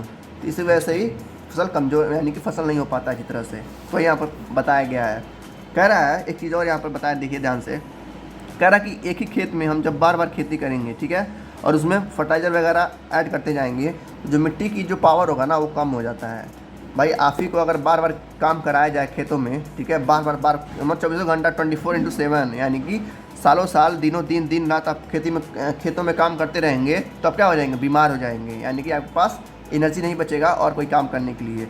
तो वैसे ही ये भी मिट्टी भी है, अगर मिट्टी को अगर आप चैन नहीं देंगे, यानी कि उसको भी आराम करने का टाइम नहीं देंगे, तो मिट्टी भी क्या हो जाएगी, बर्बाद हो जाएगा और उसका पावर ख़त्म हो जाएगा। तो वही कह रहा है कि अगर हमें अच्छे से क्रॉपिंग करना है, यानी कि फसल उगाना है, तो हमें मिट्टी को क्या करना पड़ेगा, समय देना पड़ेगा, और जो कि किसान देते भी हैं, ठीक है। जब फसल कट जाता है तो 15-20 दिन के लिए, 1 महीने के लिए खेती वगैरह नहीं होता है, खेतों को ऐसे ही छोड़ दिया जाता है, ठीक है, जिसकी वजह से मिट्टी क्या हो, थोड़ा आराम कर पाए। तो यहाँ पर दिया गया है कि बार बार लगातार खेती नहीं की जाती है, मिट्टी को भी थोड़ा समय दिया जाता है उसको रिफ्रेश होने के लिए, ठीक है। एक चीज़ और देखो, कह रहा है कि मैन्योर या फर्टिलाइज़र, यानी कि जो भी मैन्योर फर्टिलाइज़र है वो डालने से क्या होगा, मिट्टी थोड़ा पावर मिल जाएगा। यानी जब हम दूध वगैरह पीते हैं, बॉर्नविटा वगैरह खाते हैं, तो हमको कुछ पावर मिल जाता है। वैसे ही मिट्टी को भी जब मैन्योर वगैरह फर्टिलाइजर वगैरह डालेंगे तो मिट्टी को पावर मिल जाता है और फसल को अच्छी तरह से ग्रो कराता है, ठीक है। लेकिन जो मैन्योर और फर्टिलाइज़र होती हैं वो बनता कैसे है, देखो जो सड़े हुए प्लांट्स और केमिकल्स रहते हैं, ठीक है, जैसे जो देखो जब सड़े हुए प्लांट्स या एनिमल मरे हुए रहते हैं, जब सड़ जाते हैं तो वो मैन्योर बनता है। फर्टिलाइज़र क्या होता है, फर्टिलाइज़र में होता है केमिकल जो क्या करता है, मिट्टी को नुकसान पहुंचाता है। अब भाई एक साल में हम अगर कई ज़्यादा फर्टिलाइज़र यूज़ किए, क्या होगा, फर्टिलिटी घट जाएगी उस मिट्टी की। लेकिन ठीक ठाक मात्रा में अगर फर्टिलाइज़र हम यूज़ कर रहे हैं, मतलब ज़्यादा मात्रा में नहीं यूज़ कर रहे हैं, ठीक है, बहुत ही कम मात्रा में यूज़ कर रहे हैं, तो क्या होगा, मिट्टी फर्टिलिटी बनी रहेगी। तो इसीलिए कहते हैं लोग कि अगर खाद डाल रहे हैं आप खेतों में तो कम मात्रा में डालिए, ज़्यादा मात्रा में ना डालिए। अगर ज़्यादा मात्रा में डालेंगे तो उस साल तो खेती बढ़िया होगी, लेकिन अगले साल खेती बर्बाद हो जाएगी। क्यों? क्योंकि जो मिट्टी की जो फर्टाइल होगा वो कम हो जाएगा, ठीक है। नेक्स्ट हमारा इंपॉर्टेंट पॉइंट आता है, कहता है, ध्यान सुनिएगा, बहुत मस्त पॉइंट है। कह रहा है कि फर्टिलाइज़र कैसे अलग होते हैं मैन्योर से, ठीक है। पूछा है ना, फर्टिलाइजर्स आर केमिकल्स। मैंने बताया कि फर्टिलाइजर क्या होता है, केमिकल्स होते हैं which are rich in particular nutrient, यानी कि उसमें जो न्यूट्रिएंट्स होते हैं वो काफ़ी ज़्यादा मात्रा में हाई रहता है, यानी कि ज़्यादा मात्रा में रहता है। तो ये कह रहा है कैसे ये मैन्योर से अलग होते हैं, यानी कैसे जो फर्टिलाइज़र हैं वो कैसे मैन्योर से अलग होते हैं, कैसे डिफरेंट होते हैं। देखो जो मैन्योर होता है वो नेचुरली प्रोड्यूस होता है, यानी कि वो उससे प्रकृति बनाती है। यानी कि जो मैन्योर होता है, जो खाद होता है, उसे नेचर अपने तरीके से बनाती है। जो प्लांट जब सड़ जाते हैं तो क्या वो नेचुरल खाद है, यानी कि वो मिट्टी को नुकसान नहीं पहुंचाएगा, ठीक है। और वहीं जो केमिकल्स हैं वो इंसानों के द्वारा बनाया जाता है, जो काफ़ी ज़्यादा केमिकल्स होते हैं जो नुकसान करते हैं। तो केमिकल्स कहाँ बनता है, देखते हैं। मैंने बताया मैन्योर कहाँ बनता है, नेचर द्वारा बनाया जाता है, सड़े हुए जानवरों और सड़े हुए पौधों से, ठीक है। ये हो गया मैन्योर का प्रोडक्शन। और फर्टिलाइजर फर्टिलाइजर कह रहा है फैक्ट्री में बनता है। सबको पता है भाई, केमिकल्स हैं, इंसान बना रहे हैं तो फैक्ट्री में ही बनाएंगे। जैसे कुछ एग्जांपल का नाम क्या है, यूरिया डालते हैं ना। सुने होंगे कि पापा क्या कर रहे हैं, देखते होंगे कि भाई जो चाचा या पापा हैं वो यूरिया का नाम लेते हैं बार बार कि चलो खेतों में यूरिया डाल दिया जाए। तो यूरिया भी क्या है, एक तरह का केमिकल, एक तरह का फर्टिलाइजर है जो कि प्लांट्स को बूस्ट करता है, यानी कि उसको एनर्जी प्रोवाइड कराता है। अमोनियम सल्फेट ये भी एक तरह का खाद है। और क्या है, super sulphate, potash, NPK, nitrogen, phosphorus, potassium, सब क्या है, एक तरह के फर्टिलाइजर हैं जो अगर ज़्यादा मात्रा में आप खेतों में डालते हैं तो खेतों की मात्रा उस समय तो फसल अच्छा होगा, लेकिन अगले साल क्या होगा, फर्टिलिटी घट जाएगी, जिसकी वजह से फसल काफ़ी ज़्यादा नहीं हो पाएगा, ठीक है। तो खेतों में हमको ज़्यादा से ज़्यादा मैन्योर डालना चाहिए, ना कि हमको फर्टिलाइजर डालना चाहिए। फर्टिलाइजर डालना चाहिए लेकिन कम मात्रा में, ठीक है, 1 से 2 ही बोरा। लेकिन जो मैन्योर होता है वो नेचुरली होता है, वो मिट्टी को नुकसान नहीं पहुँचाता है, ठीक है। इस तरीके से मिट्टी क्या होती है, अगर डिफरेंस पूछ लिया तो डिफरेंस 2 ही 3 नंबर का आएगा। तो मैंने बता दिया है, अच्छे से आप उसको एक्सप्लेन करके पॉइंट में लिख दीजिएगा, ठीक है। और भी इसका डिफरेंस अच्छे तरीके से नेक्स्ट पॉइंट पे मैं बता दे रहा हूँ, अभी मैं दिखाऊंगा आपको। लेकिन अगर आप बना कर लिखते हैं पॉइंट में तो काफ़ी अच्छा होता है। क्या लिखेंगे, पहला पॉइंट कि फर्टिलाइजर फैक्ट्री में बनता है और इंसानों के द्वारा बनता है। वहीं जो मैन्योर होता है वो नेचुरली बनता है, लेकिन नेचर उसको बनाता है। ठीक है सर, कई सारे और एग्जाम्पल उसमें भर दीजिएगा, हो जाएगा। जैसे यहाँ दिया है ना, जैसे 4 नंबर का है तो हो सकता है 4 मार्क का आ जाए, 4 नंबर का आ जाए। तो भाई 5 नंबर का आएगा तब वो आपको लिखना समझ चुके ही हैं कि ये नेचुरली पाया जाता है और मैन मेड बनाया जाता है, ये नुकसान करता है और ये नुकसान नहीं करता है। बस वही चीज़ आपको बना के लिखना है अंग्रेजी में पॉइंट वाइज। देखो जैसे पॉइंट वाइज लिखा है, पहला पॉइंट क्या है, फर्टिलाइजर को इंसानों के द्वारा बनाया गया, यानी कि इनऑर्गेनिक साल्ट के द्वारा। मैन्योर क्या होता है, ये नेचुरल सब्सटेंस से बनता है, जो कि सड़े हुए पौधे और सड़े हुए गोबर वगैरह से बनता है, यानी कि सड़ा हुआ चीज़ों से बनता है। जैसे कैटल का डंग नहीं हो गया, जैसे जो गाय वगैरह होती है जिसका गोबर होता है उसी से भी मैन्योर बन जाता है। तो उसको बनने के लिए टाइम लगता है, यानी कि मैन्योर को बनने में काफ़ी टाइम लगता है, 6-6 महीने लग जाते हैं, साल भर लग जाता है एक मैन्योर को बनने के लिए। तो इसको बनने में काफ़ी ज़्यादा टाइम लगता है, लेकिन काफ़ी ज़्यादा अच्छा भी होता है, जो कि मिट्टी को नुकसान नहीं पहुँचाता है। दूसरा चीज़, fertiliser is prepared in factories, यानी कि फर्टिलाइजर काफ़ी आसानी से बन जाता है और काफ़ी आसानी से इसको प्रोड्यूस भी किया जाता है, यानी कि मतलब इसको बनने में ज़्यादा टाइम नहीं लगता है। और कहाँ बनता है, ये फैक्ट्री में बनता है। मैन्योर कहाँ होता है, ये फील्ड में प्रिपेयर किया जाता है, ठीक है। तीसरा difference, fertiliser does not produce any humus to the soil, यानी कि जो फर्टिलाइजर होते हैं, ठीक है, जो केमिकल्स होते हैं वो मिट्टी के ह्यूमस यानी कि नमी नहीं प्रोवाइड करवा पाता है। लेकिन जो मैन्योर होता है ह्यूमस मिट्टी को नमी प्रोवाइड करवाता है। ह्यूमस यानी कि नमी जानते हैं ना, थोड़ा सा हल्का हो जाता है, मिट्टी के अंदर नमी आ जाती है, जिसकी वजह से प्लांट अच्छी तरह से ग्रो कर पाते हैं, ठीक है। चौथा रीजन, अगर फर्टिलाइजर में काफ़ी ज़्यादा मात्रा में वेरी रिच न्यूट्रिएंट होता है, यानी कि नाइट्रोजन होता है, फास्फोरस होता है, पोटासियम होता है, जिसकी वजह से फसल को एक तरह से बहुत ज़्यादा एनर्जी मिलती है और अच्छे से ग्रो कर पाता है। लेकिन उसी साल अगर आप ज़्यादा फर्टिलाइजर डाल देंगे तो उस साल की फसल क्या होगा, अच्छा होगा, लेकिन अगले साल फसल बर्बाद हो जाएगा। और क्या मैन्योर क्या कह रहा है, manure is relatively less rich in plant nutrient, यानी कि जो मैन्योर होता है उसमें कम मात्रा में न्यूट्रिएंट होती है, लेकिन ये काफ़ी ज़्यादा बेहतर होता है। कौन, मैन्योर। कोई पूछता है एग्जाम में कि फर्टिलाइजर और मैन्योर में कौन अच्छा है, तो देखो उसके दो तरीके से बताइएगा। पहला, अगर मिट्टी को सेफ रखना है तुमको मैन्योर का यूज़ करना है, अगर फसल को ज़्यादा उगाना है तुमको फर्टिलाइजर का यूज़ करना पड़ेगा, ठीक है। ये दो तरीके हैं जिसकी वजह से फसल क्या होगा और अच्छे से ग्रो कर पाता है। अगर टॉपिक आता है एडवांटेज ऑफ मैन्योर, यानी कि जो मैन्योर हमारा जो ऑर्गेनिक जो किससे बनता है, नेचर के द्वारा बनता है, उसका क्या एडवांटेज है, यानी क्या उसके फ़ायदे हैं। पहला फ़ायदा देखते हैं, it enhances the water holding capacity of the soil, यानी कि जो मिट्टी के अंदर जो नमी होती है वो बढ़ा देता है, यानी कि मिट्टी क्या कर सकती है, ज़्यादा से ज़्यादा मात्रा में पानी को होल्ड कर सकती है, जिसकी वजह से अच्छे से फसल ग्रो कर पाए। यानी जब बारिश होगा तो बारिश का पानी जब मिट्टी में आएगा तो मिट्टी क्या करेगी, उस पानी को ज़्यादा से ज़्यादा मात्रा में अब्जॉर्व कर लेगी, ठीक है, अपने पास रख लेगी, और जैसे जैसे ज़रूरत होगी फसल को वैसे वैसे वो देती रहेगी। तो मैंने के कारण क्या होता है, ह्यूमस बढ़ जाता है, बताया ना मैंने यहाँ पर देखो लिखा है, ठीक है ना, manure provide a lot of humus, यानी कि ह्यूमस बढ़ जाता है, तो इसी वजह से पानी को ज़्यादा मात्रा में होल्ड कर पाते हैं। दूसरा एडवांटेज है, it makes the soil porous due to the exchange of gases become easily, यानी कि मिट्टी को क्या बना देता है, पोरस बना जाता है, पोरस यानी कि हल्का बना देता है, जिसकी वजह से इसके अंदर की जो हवाएं होती हैं वो एक जगह से दूसरी जगह जा पाती हैं, यानी कि लिखा है ना, it make the soil porous due to the exchange of gases become easy, यानी कि गैस का एक्सचेंज होना है, यानी कि गैस आएगा जाएगा काफ़ी आसान हो जाता है, जिसकी वजह से मिट्टी ज़्यादा मतलब फर्टाइल हो जाती है। तीसरा एडवांटेज क्या है, it increase the number of friendly microscope मतलब कि किसान के दो दोस्त होते हैं, जैसे अर्थवर्म्स हो गए, केचुआ वगैरह हो गया, उनका नंबर बढ़ा देता है, यानी कि उनके जब ये मैन्योर आप डालेंगे खेतों में तो क्या होते हैं, अर्थवर्म्स ज़्यादा मात्रा में आ जाते हैं, जिसकी वजह से फसल और ज़्यादा अच्छा हो जाता है। चौथा एडवांटेज क्या है, it improves the texture of the soil, यानी कि जो मिट्टी का टेक्सचर होता है वो अच्छे से इम्प्रूव कर पाता है। तो ये 4 एडवांटेज हैं, ये भी काफ़ी ज़्यादा क्या है, इंपॉर्टेंट है, ठीक है। तो मैन्योर का ये 4 एडवांटेज है और दोनों का डिफरेंस मैंने बता दिया है। अगला जो हमारा टॉपिक आता है जो खेती के लिए इंपॉर्टेंट है वो है इरीगेशन, यानी कि पानी डालना। बिना पानी के ना हम जिंदा रह पाएंगे ना ही प्लांट्स जिंदा रह पाएंगे। तो प्लांट्स का पहले देखते हैं, लिखा भी है यहाँ पर, देखिए लिखा है, all living beings need water to live, चाहे हम इंसान हो गए, चाहे जानवर हो गए, चाहे प्लांट से क्यों ना हो गए, उनको पानी चाहिए। तो वही कह रहा है कि water is important for proper growth and development, यानी कि जो पानी है वो फसल के लिए क्या होता है, बहुत ज़्यादा इंपॉर्टेंट होता है उनके ग्रोथ के लिए और डेवलपमेंट के लिए। अगर पानी नहीं मिलेगा तो पानी क्या हो जाएगा, पौधे सूख जाएंगे, और पानी मिलता रहेगा तो वो अच्छे से ग्रो कर पाएंगे और हमको अच्छे से फसल देंगे। तो कहाँ से पानी एब्जॉर्ब करता है फसल, water is absorb by the roots, यानी कि जो प्लांट्स के रूट्स होते हैं, जो ज़मीन के अंदर होते हैं रूट्स ना, जो जड़ें होती हैं, वो पानी को एब्जॉर्ब करती हैं। कहाँ से, मिट्टी के द्वारा। जब बारिश का पानी इकट्ठा होता है तो मिट्टी के अंदर इकट्ठा हो जाता है, ठीक है, तो मिट्टी से पानी सोखती रहती हैं, कौन, प्लांट्स के रूट्स। फिर कह रहा है अलॉन्ग विथ वाटर के अलावा मिनरल्स और फर्टिलाइजर भी क्या होते हैं, एब्जॉर्ब होते रहते हैं उस मिट्टी के द्वारा। यानी कि जब बारिश का पानी आता है तो बारिश के पानी में बस पानी ही नहीं रहता है, उसके अंदर मिनरल्स भी रहते हैं, फर्टिलाइजर भी रहते हैं, जो क्या पर प्लांट्स का रूट्स उसको एब्जॉर्ब करता है। फिर कह रहा है प्लांट्स कंटेन नियरली 90% वाटर, यानी कि जो पौधे होते हैं वो लगभग 90% पानी को क्या करते हैं, एब्जॉर्ब कर लेते हैं, यानी कि रखते हैं अपने पास।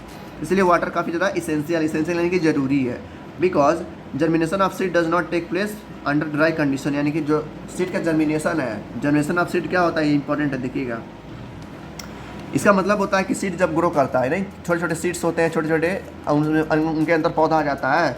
आप लोग देखा होगा जो सरसों का, जब सरसों होता है उसको पानी के अंदर छिट दीजिए और थोड़ा मिट्टी रख दीजिए तो 4-5 दिन बाद उसमें छोटे छोटे पौधे आ जाते हैं, उसी को हम कहते हैं जर्मिनेशन ऑफ सीड, यानी कि सीड में छोटा छोटा निकलना है। तो वही कह रहा है कि पानी होगा तभी जर्मिनेशन होगा, तभी सीड क्या हो जाएंगे, उसमें से पौधे निकलेंगे। अगर सूखा होगा तो नहीं हो पाएगा। Nutrients dissolve in water and transport to the each part of the plant, यानी कि पानी के अंदर कई तरह के मिनरल्स, कई तरह के न्यूट्रिएंट होते हैं। जब प्लांट्स उसको एब्जॉर्ब करता है, यानी पानी को जो एब्जॉर्ब करता है रूट से, तो पूरे पानी पौधे के पूरे बॉडी में फैल जाता है पानी, जिसकी वजह से उस प्लांट्स को क्या मिलता है, एनर्जी मिलता है, मिनरल्स मिलते हैं और फर्टिलाइजर वगैरह मिलते रहते हैं। इसलिए कह रहा है वाटर क्या करता है, काफ़ी ज़्यादा इंपॉर्टेंट है। दूसरा चीज़ क्या कह रहा है, water also protect the crops from both Frost and hot air condition, यानी कि जो पानी रहता है वो फसल को बचाता है किससे, फ्रॉस्ट और गर्म हवाओं से, ठीक है। जब पानी देखो अभी बोला कि प्लांट्स के अंदर काफ़ी ज़्यादा पानी होता है, लगभग 90% पानी होता है, जिसकी वजह से वो सूखते नहीं हैं जल्दी। To maintain the moisture of the soil, यानी कि जो मिट्टी का सॉइल होता है उसको भी वो लोग मेंटेन किए रहते हैं, तो इसलिए वाटर क्या है, काफ़ी ज़्यादा इंपॉर्टेंट हो जाता है। तो इरिगेशन काफ़ी ज़्यादा इंपॉर्टेंट है प्लांट से ग्रोथ के लिए। अब यहाँ पर इरिगेशन का एक छोटा सा डिफिनीसन दिया है, हो सकता है वन वर्ड में आ जाए। डिफिनीसन क्या होगा, वही चीज़ जो हमने पढ़ा ना, वही चीज़ वो शॉर्ट में लिखेंगे हम। Supply of water to crops, मतलब यही तो होता है। सप्लाई मतलब कि पानी देना किसको, क्रॉप्स को, यानी फसल को पानी देना, उसी को हम इरिगेशन बोलते हैं। एक रेगुलर इंटरवल में, मतलब एक दो हफ्ता में, 3 हफ्ता में क्या होता है, पानी चलाते हैं ना। जिससे घर के जो किसान होते हैं वो हर हफ्ता में एक बार पानी जरूर चलाते हैं खेतों में। क्यों, ये ज़रूरी होता है। तो ये कह रहा है supply of water to crops at regular interval of time is called irrigation. क्या बोलते हैं, इरिगेशन, यानी कि पानी चलाना खेतों में, ठीक है। तो एक फिक्स टाइम में होता रहता है। सबसे ज़्यादा पानी कब चाहता है, समर के मौसम में, यानी गर्मियों के मौसम में। गर्मी के मौसम में क्या होता है, मिट्टी काफ़ी जल्दी सूख जाती है, जिसकी वजह से हमको बार बार पानी चलाना पड़ता है। तो ये ज़्यादा मतलब देखिएगा। फिर आता हमारा वो कौन है, ये बूझो। बूझो फिर क्वेश्चन पूछता है, कहता है कि I am very careful this year about watering the plant, last summer many plant died. पूछ नहीं रहा, बता रहा है। कह रहा है कि इस साल मैं काफ़ी ज़्यादा केयरफुल हूँ, मतलब काफ़ी ज़्यादा सावधान हूँ, क्योंकि मैंने देखा था पिछले साल कई सारे पौधे सूख गए थे बिना पानी के। भाई जाहिर सी बात है, अगर पौधों को पानी नहीं मिलेगा तो पौधे सूख जाएंगे। तो इरिगेशन काफ़ी ज़्यादा इंपॉर्टेंट हो जाता है, किसके लिए, पौधों के लिए। अब बता सोर्स ऑफ इरिगेशन, यानी कौन कौन से ऐसे सोर्स हैं जिसकी वजह से क्या बोलते हैं, इरिगेशन हो पाता है, यानी कि फसल को पानी मिल पाता है। सबसे पहला हमारा सोर्स है वेल्स, यानी कुआं। जो कुआं होता है, कुएं से भी लोग पानी चलाते हैं। ट्यूबवेल्स, ठीक है, pond, lake, river, dams and canals. और यहाँ देखिए पंप सेट से भी आजकल क्या हो रहा है, पानी चल रहा है। पंप सेट जानते हैं ना, गाँव में होता है। ये सारे सोर्स हैं। तो ये भी आप एग्जाम में लिख सकते हैं कि या पूछ सकता है कि कम से कम 2-3 सोर्स का नाम बताइए जिसकी वजह से इरिगेशन होता है। लिख दीजिएगा, इतने सारे हैं, कोई भी 2-3 लिख दीजिएगा, ठीक है। नेक्स्ट टॉपिक पे चलते हैं। देखिए इस फिगर में दिखाया गया है मोट के द्वारा, ये जो कुआं है, कुएं के द्वारा देखिए बाल्टी से निकाल के पानी डालना है खेतों में, फसल, छोटे छोटे फसल हैं। फिर यहाँ पे दिया गया है चेन पंप के जरिए, इस तरीके से चेन पंप है, इस तरीके से पानी गिर रहा है खेतों में। फिर ढेकली के जरिए, इस तरीके से भी। फिर यहाँ भी हो रहा है। मतलब कई सारे तरीके हैं जो क्या होता है, इरिगेशन होता है। उसमें से हमको देखना है। कह रहा है ट्रेडिशनल मेथड ऑफ इरिगेशन, यानी कि पुराने जो मेथड्स हैं। ट्रेडिशनल यानी होता है पारंपरिक, यानी कि पुराने समय के, ठीक है। तो जो भी हम देख रहे हैं मेथड ना, ये सब क्या है, पुराने समय के मेथड हैं। जैसे कि कौन कौन से हैं, मोट हो गया, चेन पंप हो गया, डेकली हो गया, राहत हो गया, सब क्या है, पुराने ज़माने के तरीके हैं जिसकी वजह से खेतों में पानी जाती है। तो पूछ सकता है आपसे एग्जाम में 2 नंबर में कि कौन कौन से ऐसे ट्रेडिशनल मेथड हैं जो इरिगेशन के लिए यूज़ होते थे पहले। तो कौन सा है, मोट, या मोएटी मोट लिखा है ना, पुली सिस्टम, चेन पंप। दूसरा क्या है, चेन पंप, इस तरीके से होता है। तीसरा क्या है, डेकली इस तरीके से होता है। चौथा क्या है, राहत। तो 4 सिस्टम्स हैं जिसकी वजह से पुराने के समय के लोग जो थे वो अपने खेतों में पानी देते थे। अब आते हैं नए सिस्टम पे, यानी कि जो आजकल के यूज़ हो रहा है, यानी कि मॉडर्न सिस्टम ऑफ इरिगेशन, यानी कि जो नए तरीके से पानी दिया जा रहा है खेतों में। जो हमारा आजकल का तरीका है, जो मतलब कि मॉडर्न तरीके हैं, वो क्या है, पहला तो हमारा पंप सेट है। पंप सेट इसमें नहीं दिया है, हो सकता है अगला दिया हो, ठीक है। सबसे पहला हमारा सिस्टम आता है, यानी कि पहला जो मॉडर्न मेथड आता है इरिगेशन का, होता है स्प्रिंकलर सिस्टम। स्प्रिंकलर क्या होते हैं, इस तरीके से कुआं होता है, कुआं में एक क्या होता है, लगा रहता है, मोटर लगा होता है। जिससे घर में होता है ना मोटर, उस तरीके से यहाँ भी एक मोटर लगा होता है, और इसमें से पाइप गया रहता है खेतों में। और खेतों में जाके वो पाइप क्या होता है, इसे बिछाया गया। देखो यहाँ से पाइप निकला, इस तरीके से बिछाया गया है, ठीक है, 2 लाइन 3 लाइन। और इस पाइप से मतलब कि हर लगभग 1-1 मीटर पे क्या होता है, स्प्रिंकलर लगा होता है। स्प्रिंकलर की टोटी लगा होता है, इस तरीके से। मतलब मान लेते हैं पाइप है, ये कुआं है, हमारा रेड वाला क्या पाइप है, इस तरीके से यहाँ टोटी लगा होगा, ठीक है। मान लेते हैं टोटी है, तो जैसे आप पानी को ऑन करेंगे वैसे ही यहाँ पर पानी फेंकता रहता है ऊपर की तरफ, dub dub dub dub dub dub dub dub फेंक रहा है ना। तो इसकी वजह से सारा जगह पानी पहुँच पाता है, यानी काफ़ी आसानी से पानी पहुँच पाता है, इंसानों को मेहनत नहीं करना पड़ता है। तो ये हमारा पहला सिस्टम था, स्प्रिंकलर सिस्टम। तो अगर एग्जाम में पूछता है कि मॉडर्न मेथड और ट्रेडिशनल मेथड में नाम बताइए, तो ट्रेडिशनल मैंने बता दिया है 4 होते हैं, और मॉडर्न में 2 होते हैं। कौन कौन से, पहला आता है स्प्रिंकलर सिस्टम। स्प्रिंकलर सिस्टम क्या होता है, इस तरीके से कुआं आता है, उसमें क्या होता है, मोटर लगा रहता है, पाइपलाइन को बिछाया जाता है, उसमें नोजल होते हैं। नोजल क्या बोलते हैं, टोटी वगैरह, ठीक है। तो टोटी, उसमें से पानी निकलता रहता है इस तरीके से, ठीक है। तो यह था हमारा पहला स्प्रिंकलर सिस्टम, और ये काफ़ी मतलब बढ़िया सिस्टम भी है, मतलब हर जगह पानी पहुँच पाता है। यानी कि मतलब जो मिट्टी ऊंची होगी या खाल होगी, क्या होती है खेतों में, मिट्टी ऊंची होती है, कहीं खाल होती है, तो ऊंची जगह पे पानी नहीं पहुंच पाता है। लेकिन ये जो सिस्टम है स्प्रिंकलर सिस्टम, उस ऊंची जगह पे भी पानी पहुंचा देता है। दूसरा था हमारा ड्रिप सिस्टम। देखो ड्रिप सिस्टम सबसे बेहतरीन माना गया है मॉडर्न सिस्टम में, यानी कि मॉडर्न सिस्टम जो हमारी इरिगेशन है उसमें सबसे बेहतर कोई है तो है ड्रिप सिस्टम। इसमें क्या होता है, देखो इसमें भी एक तरह का कुआं होता है और उसमें भी मोटर लगा होता है, लेकिन इसमें क्या होता है, बस नोजल नहीं होते हैं, यानी कि इसमें टोटी नहीं होता है। नोजल यानी कि इस तरीके से टोटी नहीं होते हैं, ठीक है। इसमें बस सब पाइप रहता है, बस पाइप लिखा के इस तरह बिछा दिया गया था, जिसकी वजह से पानी हर जगह पे ऐसे इवोपरेट कर पाती है। वहाँ पर क्या था, पानी को ऊपर की तरफ फेंक रहा था, जिसकी वजह से बूंदे बूंदे पानी गिर रही थी, ठीक है। तो पानी अच्छी तरह से नहीं हो पाती थी, मतलब हो पाता था लेकिन बेहतर नहीं हो पाता था। लेकिन ये जो सिस्टम है हमारा ड्रिप सिस्टम, ये पानी को रूट्स तक पहुंचा देता है, यानी कि जो पानी जो फसल की जड़ें होती हैं वहाँ तक पानी पहुंच पाता है। ये काफ़ी अच्छा सिस्टम है। किस तरीके से ड्रिप सिस्टम है, इसका डिफिनीसन जान लेते हैं। कह रहा है इन दिस सिस्टम में the water first drop by drop and directly near the roots, यानी कि जड़ों तक ये पानी पहुँच जाता है, इसको हम ड्रिप सिस्टम कहते हैं। और काफ़ी बेहतरीन टेक्निक है, लिखा है ना, it is the best technique for watering fruits and gardens and trees, ठीक है। सबसे बढ़िया तरीका है क्या करने के लिए, पानी देने के लिए फसलों को। अगला जो टॉपिक आता है हमारा, जो खेती में का अगला हमारा मेथड है, वो आता है प्रोटेक्शन फ्रॉम वीड्स। वीड्स यानी कि जो घास फूस रहते हैं उनसे फसलों को बचाना। तो यहाँ पर आता है भोजो और पहली। पहली क्या, यहाँ पर भोजो ने कहा है कि हैव दिस अदर प्लांट है प्लांटेड परपोजली। कह रहा है जो भोजो और पहली है, ठीक है, वो जा रहे थे घर जाने के रास्ते में जब पहुँचे थे तो उन्हें देखा कि खेतों में क्या हुआ, वीड्स उगे हुए हैं, यानी कि प्लांट्स के साथ कुछ और फसलें उगे हुई हैं। यानी कि जो फसल है, मान लेते हैं हमारा फसल है, ठीक है, इसके साथ क्या हो रहे हैं और घास वगैरह उगे हुए हैं। तो उन घास को हटाने के लिए, ताकि हमारा फसल अच्छे से ग्रो कर पाए, उस घास को हटाने के लिए हम क्या करना पड़ेगा, पेस्टिसाइड वगैरह का यूज़ करना पड़ेगा, जिसकी वजह से हम उसको घास को हटा सकते हैं। यानी कि पेस्टिसाइड या पेस्टिसाइड यूज़ करके हम उस घास को हटा सकते हैं, ठीक है।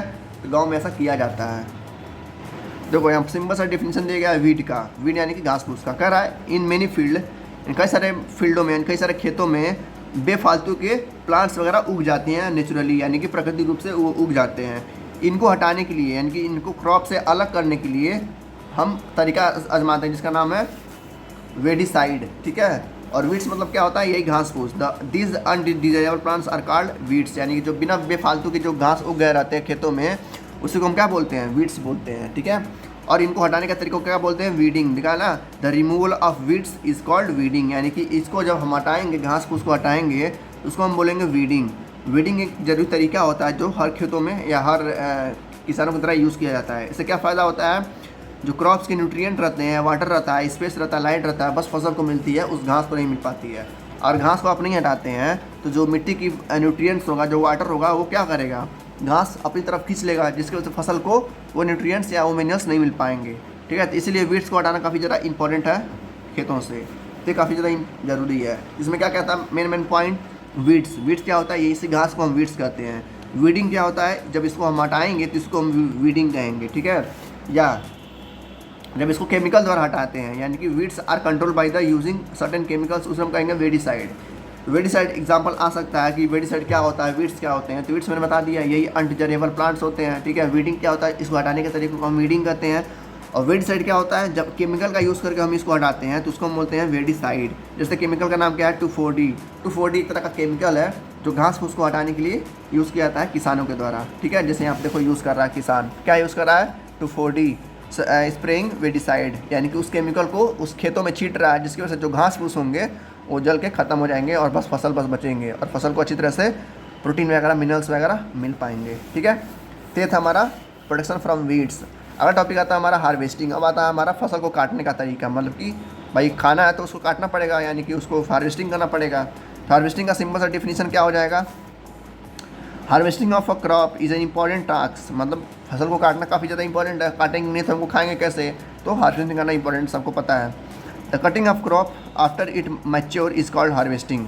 अगर वन वर्ड में हार्वेस्टिंग का डिफिनीशन आता है तो क्या लिखेंगे, फसल के कटने को ही क्या बोलते हैं, हार्वेस्टिंग कहते हैं। कब करता है, जब ये मैच्योर हो जाता है। मैच्योर यानी कि जब पूरी तरह से फसल पक जाता है, तब उसको हम क्या बोलते हैं, हार्वेस्टिंग कर लेते हैं। तो मैच्योर का मतलब पकना। जब फसल अच्छी तरह से पक जाता है हम उसको हार्वेस्ट करके काट लेते हैं। तो यहाँ पर बना the cutting of crops after it maturity is called harvesting. और क्या लिखा है, in harvesting crops are pulled out near close ground, मतलब कुछ मिला के जिस तरह काटते हैं, जैसे यहाँ दिखाया गया है। देखो एक कंबाइन है ना, आप लोग कंबाइन देखे होंगे, गांव में होता है। तो क्या करता है, हार्वेस्टिंग करता है, यानी कि इन फसलों को काट के इसके जरिए टाली में गिराता है। इस तरीके से हम क्या करते हैं, फसल को काटते हैं। तो ये कह रहा था this process is called threshing. Threshing क्या होता है, देखो थ्रेसिंग हमने क्लासेस में पढ़ाया था। जब भूसा, और भूसा जानते हैं ना, चावल में होता है, गेहूँ में होता है। जब उस भूसे से हम उस ग्रेन्स को अलग करते हैं, यानी कि जो ग्रेन्स होते हैं, ग्रेन्स में भूसा भी होते हैं, जब उस ग्रेन को भूसे से अलग करते हैं उसी को हम बोलते हैं थ्रेसिंग। थ्रेसिंग मतलब the process in which grains are separating, separating यानी कि अलग करना किससे, उस भूसी से, उसी को हम बोलते हैं थ्रेसिंग।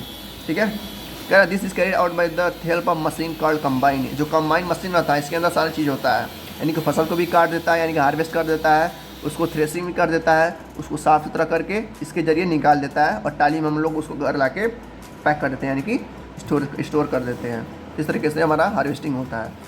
फिर आती है पहली। पहली क्या करती है, कह रही है कि जो हार्वेस्टिंग करने के बाद जो फील्ड में जो स्टब्स होते हैं, स्टब्स यानी कि जो डंठल होते हैं ना गेहूं वगैरह के कटने के बाद, जो फसल जब कट जाता है तो देखते हैं ना खेत में डंठल बच जाते हैं। कह रहा है लोग किसान उससे क्या करते हैं, उसको आग लगा देते हैं, मतलब फसल के कटने के बाद जो डंठल होते हैं और डंठलों में आग लगा देते हैं। कह रहा है जिसकी वजह से, ये कह रही है पहली, जिसकी वजह से क्या होता है, पॉल्यूशन होता है और कई जगह नुकसान भी हो जाता है, दूसरे फसल जल जाते हैं या घर वगैरह जल जाते हैं। तो इसका मानना पहली का कह रही है कि खेतों को आग नहीं लगाना चाहिए, लेकिन लगाना भी एक तरह से ज़रूरी भी है, कहाँ जाएंगे सब डंठल। तो हो गया उसका। ठीक है, फिर क्या करा, विनोइंग आता है। विनोइंग हमने क्लास 6 में पढ़ा, देखो यहाँ पे लिखा भी है। विनोइंग क्या होता है, एक तरह से चाफ को, यानी कि जो चाफ होते हैं उस ग्रेन्स को अलग कर देते हैं इस हवा के जरिए, जो हवा बहता है उसको अलग करते हैं। एग्जाम में आएगा नहीं, बस आपको बता रहा है कि क्या होता है, क्योंकि हमने क्लास 6 में पढ़ चुका है। ठीक है, सॉरी क्लास 6 में पढ़ चुका है। हाँ, क्या होता है विनोइंग, इसके वजह से क्या होता है, जो भूसा वगैरह रहते हैं उस ग्रेन से अलग हो जाते हैं। ये हो गया हमारा हार्वेस्टिंग, यानी कि फसल को हमने काट लिया, अब हम क्या करेंगे, उसको स्टोर करेंगे, यानी कि रखेंगे किसी एक जगह पे और साल भर उसको हम अच्छे से एंजॉय करके खाएंगे उसको, फसल को। कह रहा है स्टोरेज में कि अगर फसल को, यानी कि जो हमने फसल काटा है, अगर उसको लंबे समय तक रखना है तो उसको हम क्या करना पड़ेगा, अच्छी तरह से सुरक्षित लंबे समय तक रखना पड़ेगा। जो बचाना पड़ेगा किससे, मॉइस्चर से, कीड़ों से, रेड से, माइक्रो ऑर्गेनिज्म से, ताकि जो फसल है हमारा वो ख़राब ना हो। कह रहा है कि अगर हम फसल को अच्छी तरह से रखते हैं तो हमको अच्छी तरह से लंबे समय तक वो टिके रहेंगे और हम लंबे समय तक उस फसल का यूज़ कर पाएंगे, यानी कि जो ग्रेन्स कटे गए हैं वो लंबे समय तक यूज़ कर पाएंगे। तो ये बोल रहा है कि this prevent the attack by insect, paste, bacteria and fungi, यानी कि हम स्टोर करके रखते हैं उस ग्रेन्स को तो बचा के रखेगा पेस्ट और बैक्टीरिया से, जिसकी वजह से फसल ख़राब नहीं होगा और लंबे समय तक उसको यूज़ करते रहेंगे, खाते पीते रहेंगे। फिर आती है पहली। पहली क्या कहती है, कह रही है कि मैंने मम्मी को देखा था जब फसल कट करके घर में आया था, तो घर में जब फसल स्टोर किया जा रहा था एक ड्रम में, ठीक है, तो उस ड्रम में मम्मी ने क्या डाला, नीम के पत्ते डाले थे। क्यों डाले थे, ये पूछ रही है क्यों नीम के पत्ते डाले थे, तो बता सकते हैं क्यों डाले थे नीम के पत्ते उस ड्रम में, ताकि जो फसल है उसके अंदर कीड़े मकोड़े या बैक्टीरिया वगैरह ना लगे, फंगी वगैरह ना लगे, और क्या रहे हमारा वो जो मतलब ग्रेन्स है वो इस तरह सुरक्षित रहे और लंबे समय तक यूज़ कर पाएँ। तो इसकी मम्मी ने क्या डाला, तो उस ड्रम के अंदर नीम के पत्ते डाले थे, जिसकी वजह से फसल हमारा लंबे समय तक बेहतर था और कोई भी खराबी उसमें नहीं हुई थी। तो जो छोटे छोटे किसान होते हैं वो तो अपने घर में रख लेते हैं, लेकिन जो बड़ी बड़ी कंपनियां होती हैं जो ग्रेन्स को खरीदती हैं काफ़ी कुंटलों में, उस तरीके से उनका स्टोरेज रहता है। ठीक है, देखो दिख रहा है ना अच्छी तरह से, इस तरीके से वो स्टोर करते हैं। यहाँ भी जो बड़े बड़े मिल्स रहते हैं वो बैग्स में, यानी कि जो इस तरह का बोरा रहता है उस बोरे में कंटेनर करके रखते हैं। ठीक है, कह रहा है जो छोटे किसान होते हैं, यानी कि जो छोटे छोटे किसान होते हैं वो ग्रेन्स को, यानी कि जो फसल है उनका जो उसमें ग्रेन्स हुए हैं वो जूट के बैग में रखते हैं, यानी कि जो कपड़ा आता है ना कॉटन का, वो जूट का होता है, जो काफ़ी अच्छा होता है, बचाता भी है किससे, रैट्स वगैरह से, इंसेक्ट वगैरह से। तो कह रहा है जो किसान होते हैं वो अपने कहाँ रखते हैं ग्रेन्स को, जूट बैग्स में या मेटेलिक बीन्स में रखते हैं, जिसकी वजह से उनका ग्रेन बचा हुआ रहता है इन कीड़ों मकोड़ों से। कह रहा है कि ड्राइड नीम्स लीव्स, यानी कि सूखी हुई नीम की पत्तियाँ, जो नीम होता है ना कड़वा होता है, इसकी वजह से कीड़े मकोड़े नहीं लगते हैं, तो वो क्या करता है, ग्रेन्स को बचा के रखता है कीड़ों मकोड़ों से। लास्ट टॉपिक आता है इस चैप्टर का, फूड फ्रॉम एनिमल्स, यानी कौन कौन से फूड है जो एनिमल से मिलते हैं। जैसे मिल्क, दूध हमारा क्या होता है, जानवरों से मिलता है। कौन कौन से जानवर से, काऊ, बुफेलो और सी गोट या सी कैमल, यानी कि इन जानवरों से हमको दूध वगैरह मिलता है। और भी चीज़ें क्या क्या मिलती हैं वो आप लोग बताइएगा कमेंट बॉक्स में। लास्ट पॉइंट कह रहा है कि देखो हमने जाना कि पहले ही पन्ने में जब ट्रैक्टर को हम शुरुआत किए तभी हमने बताया था कि हर जगह पे अलग अलग खेती होती है और कुछ जगह ऐसे हैं जहाँ पर खेती नहीं की जाती है। जैसे कश्मीर में बहुत ज़्यादा ठंड पड़ती है तो वहाँ किसी भी तरह के फसल नहीं होते हैं, तो वहाँ के लोग क्या करते हैं, वहाँ के लोग जानवर को पालते हैं, जानवर जैसे कि सीप वगैरह, गोट वगैरह को, ठीक है, उसको रियर करके जो उसको ऊल वगैरह होते हैं बेचते रहते हैं, जिससे हम स्वेटर वगैरह बनता है ना। तो अगर बड़े पैमाने पर किया जा रहा है, जानवर बड़े पैमाने पर जानवरों को पाला जा रहा है, तो उसको हम बोलते हैं एनिमल हस्बेंड्री। तो वन वर्ड में आ सकता है कि एनिमल हस्बेंड्री क्या होता है। तो एनिमल हस्बेंड्री एक ऐसा प्रोसेस है जहाँ पे लार्ज स्केल में जानवरों को पाला जाता है, यानी कि उनको रियर किया जाता है। तो ये बोला है कि animals rear at home or in farms have to provide with proper food shelter and care with this done is law is called animal husbandry. ठीक है, उसको हम एनिमल हस्बेंड्री बोलते हैं। यहाँ पर एक टॉपिक मैं बता दे रहा हूँ, टॉपिक जो हम लोग पढ़े हैं ना वही चीज़ है ये। ठीक है, इसका आप लोग स्क्रीनशॉट ले लीजिएगा। ठीक है, ये इंपॉर्टेंट है। और एक बार स्क्रीनशॉट नहीं लेना चाह रहे हैं फिर भी कोई बात नहीं है, बस एक बार इसको लाइन बाय लाइन पढ़ लीजिएगा। डिफिनीसन है जो एग्जाम में सीधे सीधे आपको डायरेक्ट आता है, पूछ देगा कि क्रॉप क्या होते हैं। क्रॉप क्या होते हैं हमने बताया था, क्रॉप क्या होते हैं। क्रॉप कई तरह के होते हैं, रबी और खरीफ क्रॉप होता है। ठीक है, खरीफ क्रॉप क्या होता है, बारिश के मौसम में होता है। रबी क्रॉप ठंडी के मौसम में होता है। तो इसलिए मैं कह रहा हूँ कि एक बार इसको रीड कर लीजिएगा। ठीक है, बस चैप्टर यहीं तक था आपका। ठीक है, तो मिलते हैं नेक्स्ट चैप्टर में, तब तक के लिए good luck, thank you, take care.